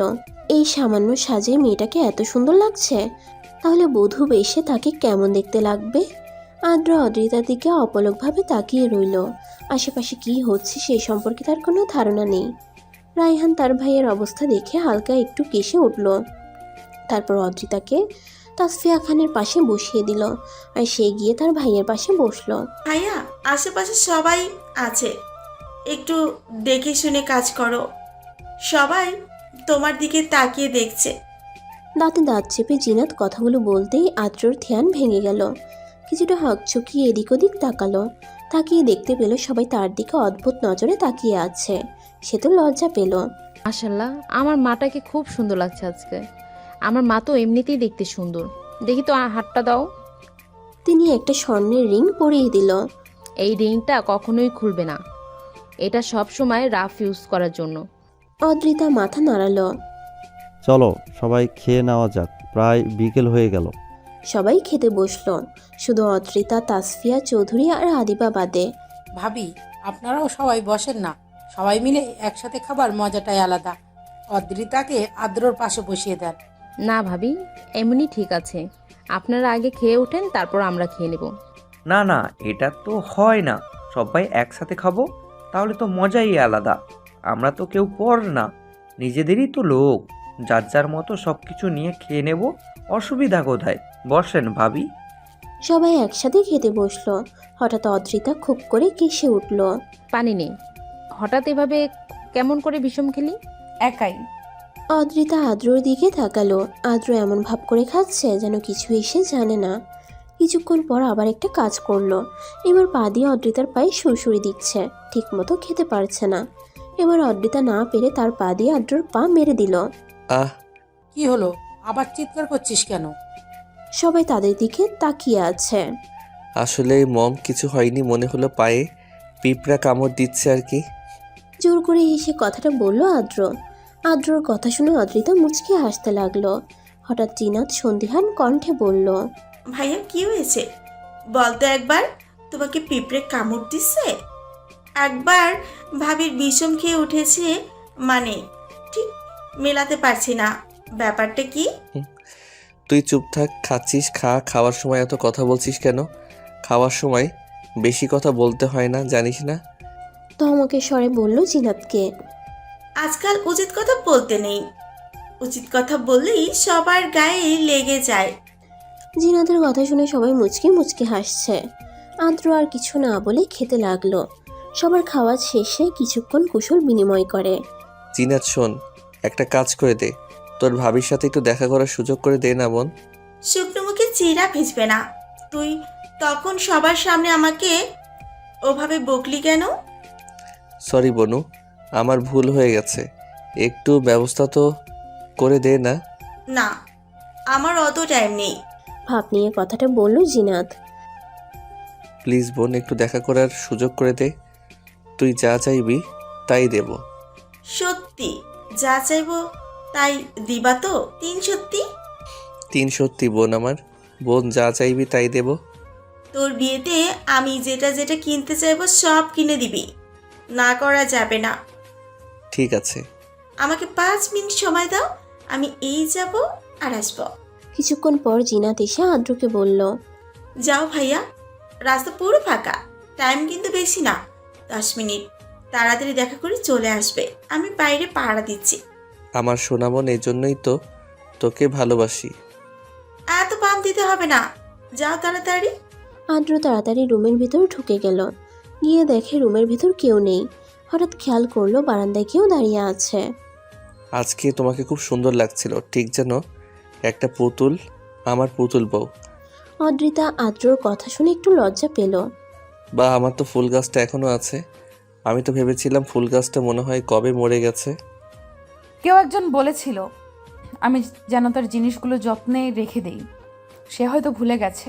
আদ্র অদ্রিতাকে টান দিয়ে তার বুকের মাঝে এনে বলল, কেউ একজন ভুলে যায়নি, তার সব কথাই মনে আছে। কিন্তু সে ভেবেছিল তার ছোট বউটা এত কিছু করতে পারবে না, কিন্তু সে তো জানতো না তার বউটা এত পাকা, সব বুঝে। কথাগুলো বলতে বলতে আদ্র অদ্রিতার ঠোঁটের দিকে এগিয়ে গেল। একে অপরের নিঃশ্বাস দুজনের মুখে আশ্রে পড়ছে। ঠোঁট প্রায় ছুঁতে যাবে অমনি তখন হঠাৎ কেউ, ভাইয়া হইছে, কে যেন আসছে এদিকে, তাড়াতাড়ি বেরিয়ে আয়। জিনাতের কথা শুনে দুজনের ধ্যান ভেঙে গেল। অদ্রিতা তো লজ্জায় মাথা নিচু করে নিল, আর আদ্র এক হাতে মাথা চুলকে ভাবল সে মাত্র কি করতে যাচ্ছিল। তাড়াতাড়ি রুম থেকে বেরিয়ে গেল আদ্র। আদ্র চলে যেতেই অদ্রিতা বড় করে একটা শ্বাস নিল। দেখতে দেখতে কেটে গেল আরো কয়েকটা দিন। অদ্রিতা আর আদ্রের বিয়ের দিন প্রায় ঘনিয়ে এলো। আগামীকাল তাদের দুজনের হলুদ, তাই আজকে সন্ধ্যা থেকেই সবকিছুর আয়োজন করা হচ্ছে। সকালে আদ্রিতা, তাড়াতাড়ি ওঠ, দেখ কয়টা বেজে গেছে, পার্লার থেকে লোক আসবে তোকে সাজাতে। তাড়াতাড়ি গোসল করে নে। এই মেয়ের বাজে কাল বিয়ে আর এখনো পড়ে পড়ে ঘুমাচ্ছে। ওঠ তাড়াতাড়ি। মা তুমি চাও তো আমি উঠে গেছি। তাড়াতাড়ি ওঠ, উঠে ফ্রেশ হয়ে নে। অদ্রিতা উঠে তাড়াতাড়ি ফ্রেশ হয়ে কিছু খেয়ে নিল। এর মধ্যে পার্লারের লোক চলে আসলো। আজও তাকে খুব সুন্দর করে হলুদে সাজিয়ে দিল। কাঁচা হলুদ ফুলের গহনা দেখতে হলুদ পরীর মতো লাগছে। তাকে নিয়ে হলুদ স্টেজে বসানো হলো। তারপর একে একে সবাই হলুদ দিয়ে দিতে লাগলো।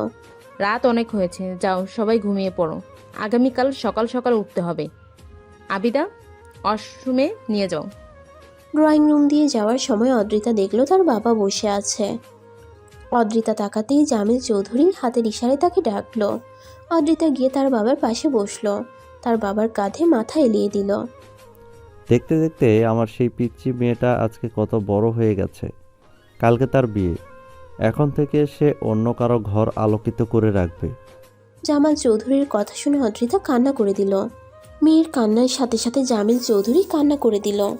ছেলেদের নাকি কান্না করতে নেই, কিন্তু একটা বাবাই জানে তার মেয়েকে এত যত্ন করে মানুষ করে বড় করে অন্যের ঘরে দিয়ে দেয়, সেই ভাবার কেমন অনুভূতি হয় তা কেবল একটা বাবাই বলতে পারবে।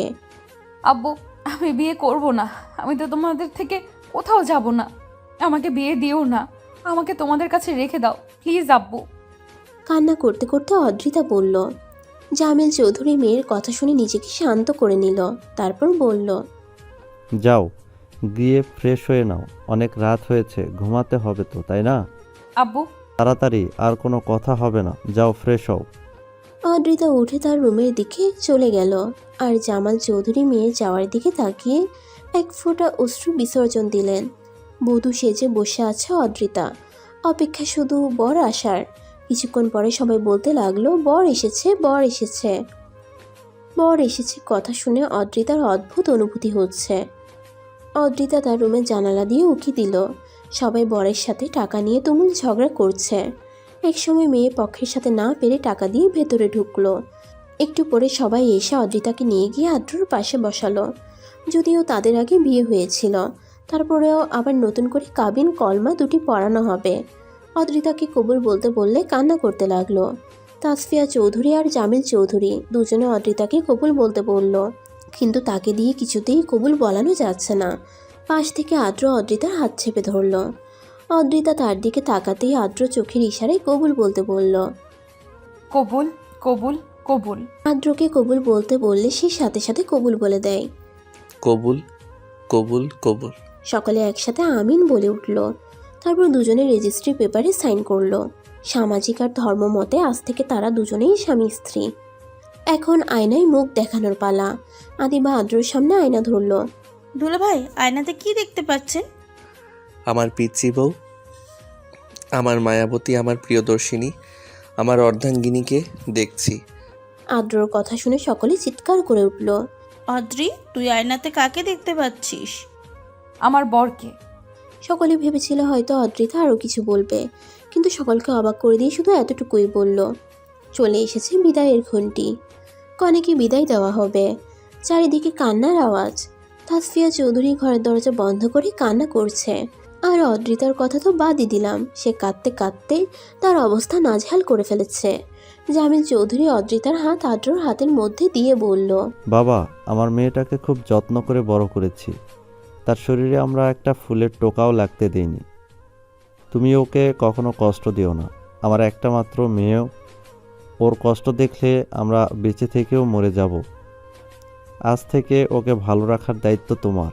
আপনি চিন্তা করবেন না, সে আমার অর্ধেক অংশ। আমার অংশকে কি আমি কখনো অবহেলা করতে পারি? আপনি নিশ্চিন্ত থাকতে পারেন, ও আমার কাছে সবসময় ভালো থাকবে।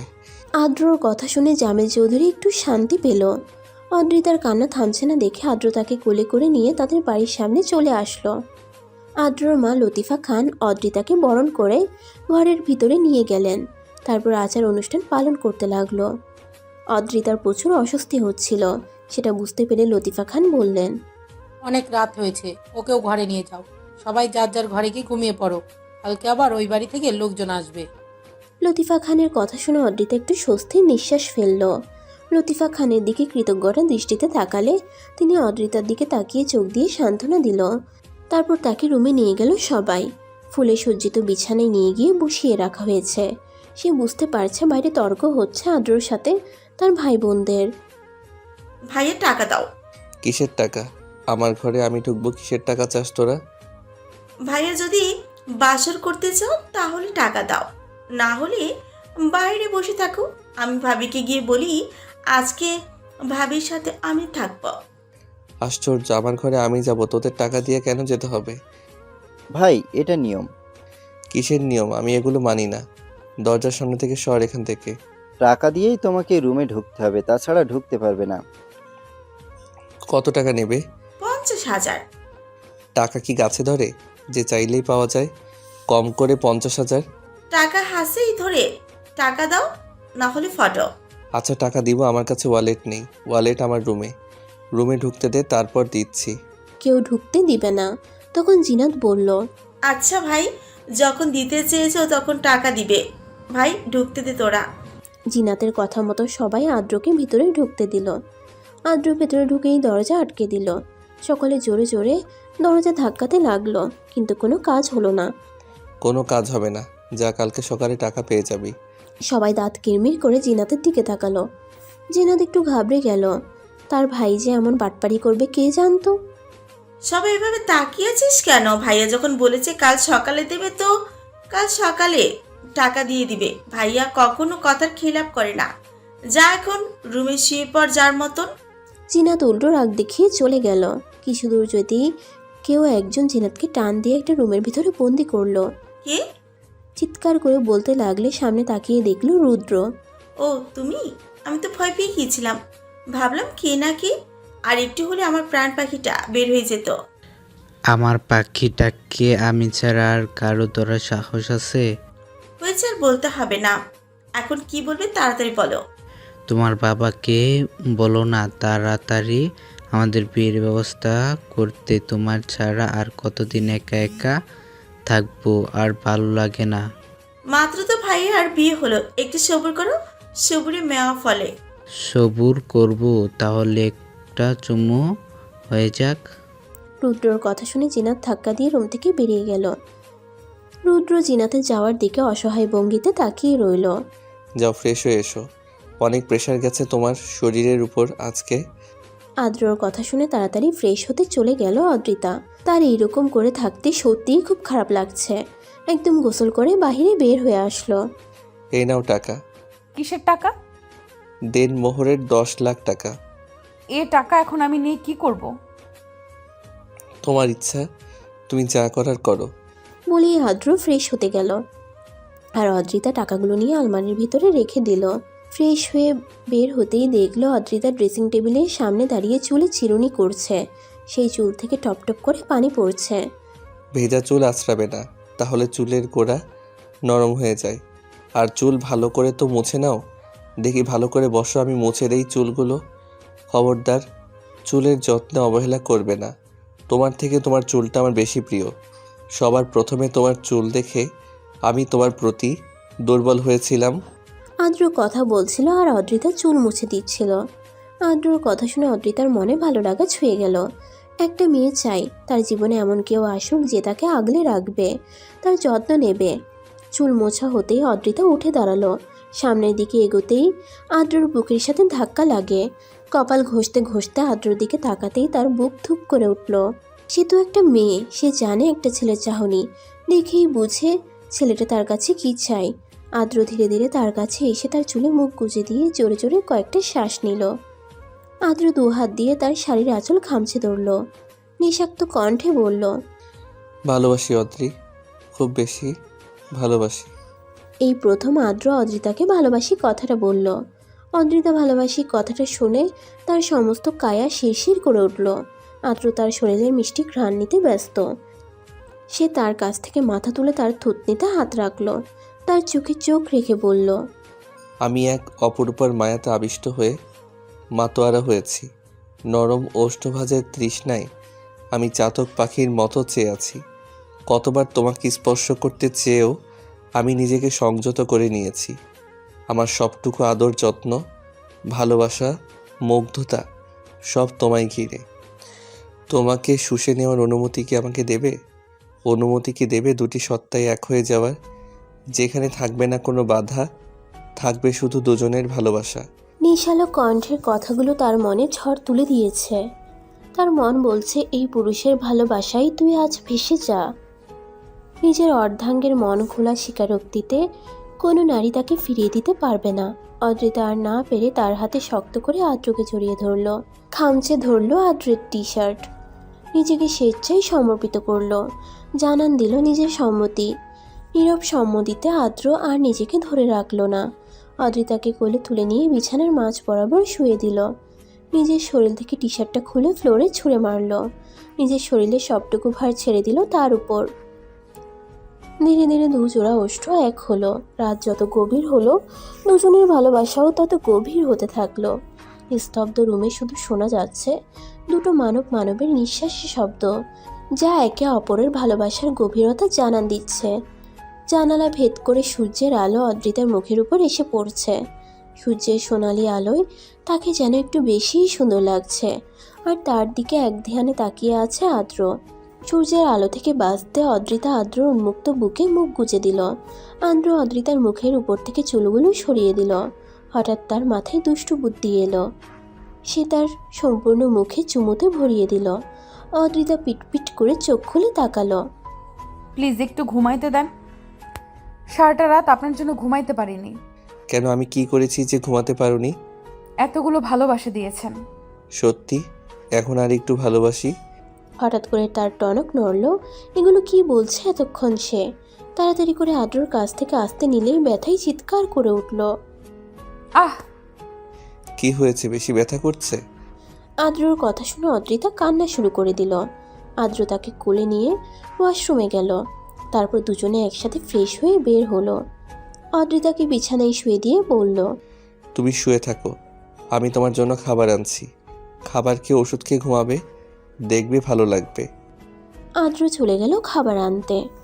মম, খাবার দাও তো, অদ্রিতার জন্য নিয়ে যাব।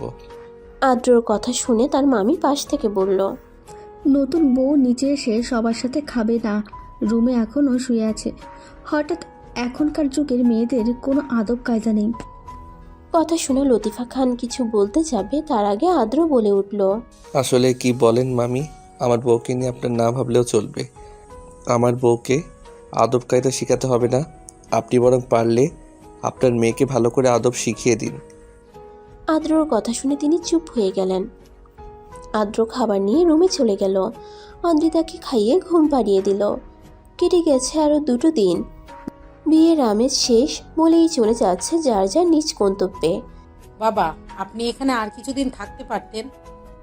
বৌমা কি বলো, শহরের জীবন ভালো লাগে না?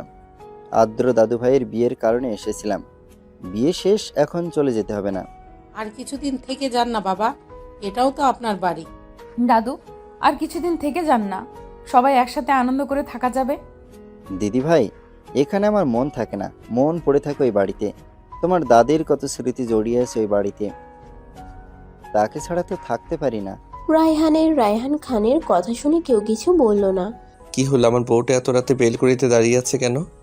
সবাই চলে যাচ্ছে, বাড়ি ফাঁকা হয়ে গেল, শুধু আমরা 4 জনই আছি। জিনাদ আপু তো কালকে চলে যাবে হোস্টেলে। তুমি আর বাবা তো সারাদিন অফিসে থাকো, কাজে ব্যস্ত থাকো। মামনিও কাজে ব্যস্ত থাকে। একা একা কি ভালো লাগে বলেন আপনি? একা কেমন করে, আমি আছি না। আর যখনই তোমার খারাপ লাগবে মমের কাছে চলে যাবে, মা তোমার বাবার বাড়িতে যাবে, কেউ কিছুই বলবে না। কিছু বললে বলবো আমি যেতে বলেছি। তাতেও যদি মন ভালো না হয়, দরকার পড়লে আমি অফিসে গিয়ে সব সময় তোমার সাথে ভিডিও কলে জয়েন হয়ে থাকবো। কোনো সমস্যা? আপনি বসেন, আমি খাবার নিয়ে আসছি আপনার জন্য। ম্যাম, আমি অনেকক্ষণ আগে এসেছি, আপনি হয়তো বুঝতে পারেননি। আমি ফ্রেশ হয়ে খাবার খেয়ে আপনার কাছে আসলাম। আমি তো বুঝতেই পারিনি। বুঝবেন কিভাবে, আপনি তো আপনার চিন্তায় মগ্ন। সরি। সরি দিয়ে কাজ হবে না, এখন আমার ভালোবাসা চাই। আজকে কোনো ভালোবাসা নেই, সরেন এখান থেকে। আপনার দিন দিন খুব বেশি ফাজিল হয়ে যাচ্ছেন। কে শুনে কার কথা, আর কিছু বলতে না দিয়ে অদ্রিতাকে কোলে তুলে নিল। কোনো কথা না, শুধু ভালোবাসাবাসি হবে, কোনো ছাড়াছাড়ি হবে না। সময় কখনো কারো জন্য থেমে থাকে না। দেখতে দেখতে 8টা মাস পেরিয়ে গেল। এই 8 মাসে বদলে গেছে অনেক কিছু। জিনাত আর রুদ্রের বিয়ে হয়ে গেছে।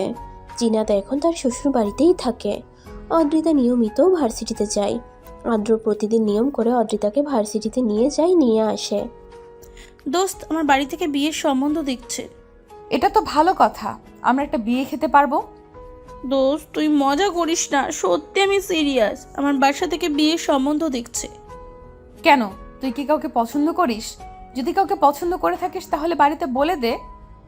না রে, এমন কোনো পছন্দ নেই, থাকলে তো তুই জানতে পারতিস। তাহলে তো চিন্তা করছিস, রাজি হয়ে যা। দোস্ত, তোর ছেলে হলে আমার মেয়ে হলে সাথে বিয়ে দেব। ভালো বুদ্ধি না? তাদের কথার মাঝে আদ্র চলে আসলো। ও দেখ, ভাইয়া চলে এসছে, তুই যা। আমাদের সাথে তুই যাবি না? না, আজকে যাব না দোস্ত, আমার একটু কাজ আছে। তোরা যা, আমি পরে আসছি। আদিবা চলে গেল। অদ্রিতা এসে গাড়ির ভিতরে বসলো। আদ্র প্রশ্ন করলো, আদিবা বাসলো না? না, ওর কি যেন কাজ আছে, কাজ শেষে তারপরে আসবে। জানেন, তুমি না বললে জানবো কেমন করে? আদিবার জন্য ওর বাড়ি থেকে ছেলে দেখছে। ও দোস্ত, আগামীকাল আমাকে ছেলেপক্ষ দেখতে আসবি, তুই আসবি কিন্তু প্লিজ। সরি দোস্ত, আমি তো যেতে পারবো না। আগামীকাল রায়হান ভাইয়ের জন্য মেয়ে দেখতে যাবে সবাই, আমাকে যেতে বলেছে। আমি তো তোর কেউ না, তাই না? এখন সব তারাই। আদিবা রাগ করে ফোন কেটে দিল। কি হয়েছে, এমনভাবে মুখটা গোমরা করে বসে আছো কেন? দেখুন না, আদিবা রাগ করলো আমার সাথে। কালকে কে রায়হান ভাইয়ের জন্য মেয়ে দেখতে যাবে? অন্যদিন গেলে হয় না? আদিবাকে আগামীকাল দেখতে আসবে ছেলেপক্ষ। এখন ঘুমিয়ে পড়ো, অনেক রাত হয়েছে। আগামীকাল হোক, তারপরে সব বুঝতে পারবা। আদ্র অদ্রিতাকে নিজের বুকের মধ্যে জড়িয়ে ঘুমিয়ে পড়ল। আদিবা ছেলে পক্ষের সামনে মাথা নিচু করে বসে আছে। সে ভীষণ নার্ভাস। তার এখন অদ্রিতার উপর প্রচুর রাগ হচ্ছে। এই নাকি সে তার বেস্ট ফ্রেন্ড, মানে? হঠাৎ পরিচিত কণ্ঠ শুনতেই চোখ তুলে সামনে তাকালো। সামনে তাকাতেই হতবাক। সে কি বলবে ভেবে পাচ্ছে না। ভাই সাহেব, মেয়েকে তো আমরা আগে থেকে চিনি, মেয়ে আমাদের পছন্দই। এখন শুধু ছেলে মেয়ে দুজনে একসাথে কথা বলুক। অদ্রিতা বা ওদের দুজনকে একটু নিয়ে যাও, আলাদা কথা বলুক। অদ্রিতা আদিবা আর রায়হানকে নিয়ে আদিবার রুমে দিয়ে আসলো। অদ্রিতা রুম থেকে বেরিয়ে যেতেই আদিবা বলে উঠল, আপনি? হ্যাঁ আমি। আজকে তো আদ্রের খবর আছে, ওই কুত্তি সব জানতো আর আমাকে কিছুই বলেনি। এখানে ভাবিকে টেনে কোনো লাভ হবে না। ভাবি কিছুই জানতো না। এখানে আসার পরে ভাবিকে সব কিছু জানানো হয়েছে। আমি আপনাকে বিয়ে করব না। কেন? আমাকে বিয়ে করলে কি সমস্যা? আপনার মতন হাদরাম কি কে বিয়ে করবে? আমার কত শখ আমার হাজবেন্ড রোমান্টিক হবে, আমাকে ভালোবাসবে। আপনার সাথে বিয়ে হলে আমার কোনো শখ পূরণ হবে না। তাই আমাকেই বিয়ে করতে হবে? আমাকে বিয়ে না করলে সারা জীবন কুমারী থাকতে হবে।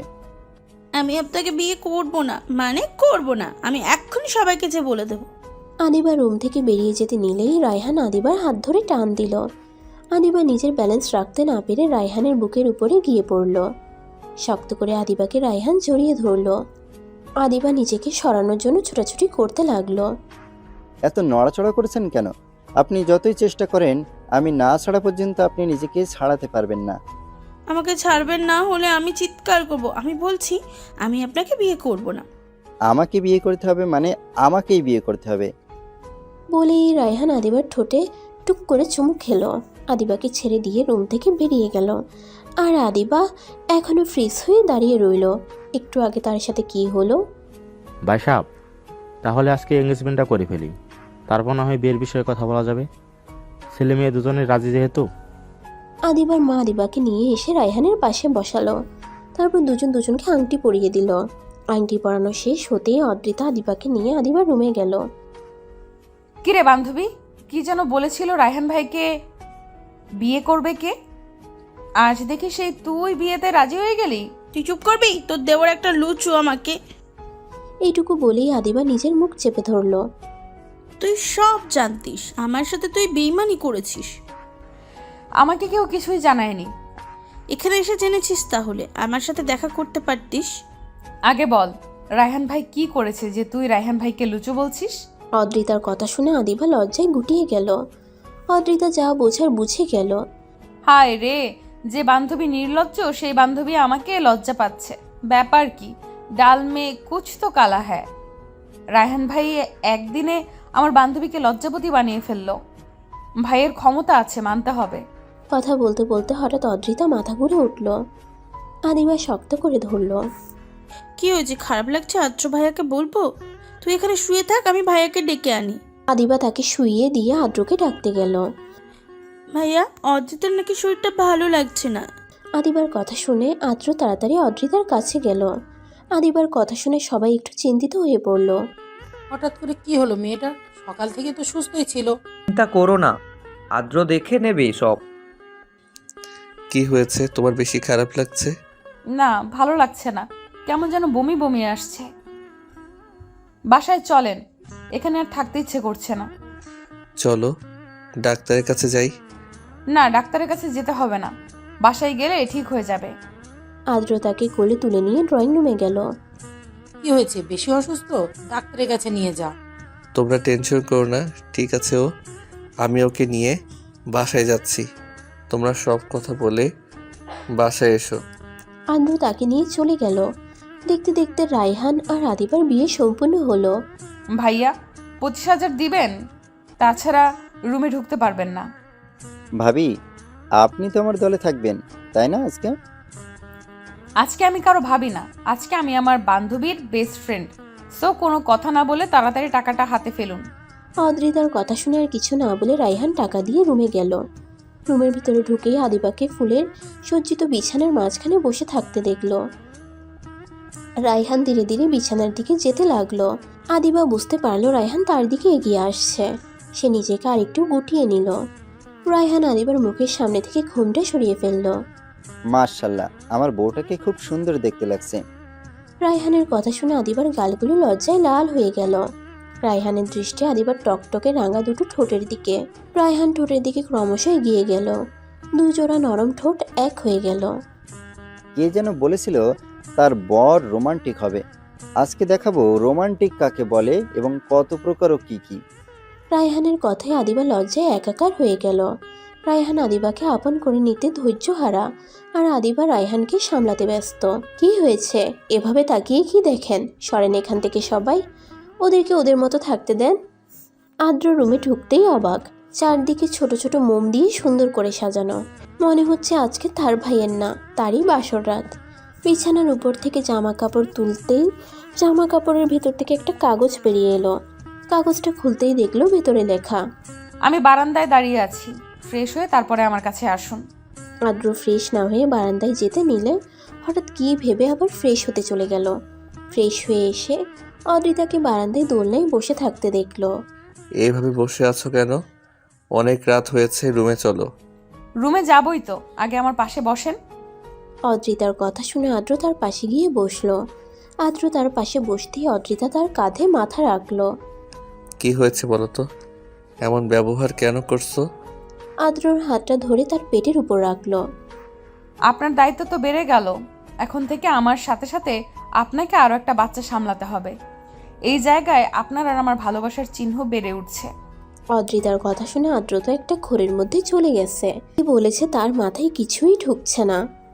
হঠাৎ ঘোর থেকে বেরিয়ে অদ্রিতাকে শক্ত করে জড়িয়ে ধরল। আদ্র কিছু বলছে না দেখে অদ্রিতা ভয় পেল। হঠাৎ অনুভব করলো তার কাঁধে তরল কিছুর অস্তিত্ব। সে বুঝতে পারলো আদ্র কান্না করছে। সে যখন প্রথম জানতে পেরেছিল সে মা হবে, তখন সেও কান্না করেছে। দেখি এইভাবে কেউ কান্না করে? এটা খুশির কান্না, তুই বুঝবে না। প্রথম বাবা হওয়ার কেন যে অনুভব হচ্ছে, আমার কেমন জানি লাগছে। কি করবো বলো তো? এত খুশি কোথায় রাখবো? আদ্রর পাগলামো দেখে অদ্রিতা মুচকি মুচকি হাসছে। আল্লাহর কাছে শুকরিয়া আদায় করুন যে সে যেন পৃথিবীতে সুস্থভাবে আর সুন্দরভাবে আসতে পারে। তোমার অনেক অনেক অনেক ধন্যবাদ বাবা হওয়ার অনুভূতির সাথে পরিচয় করিয়ে দেওয়ার জন্য।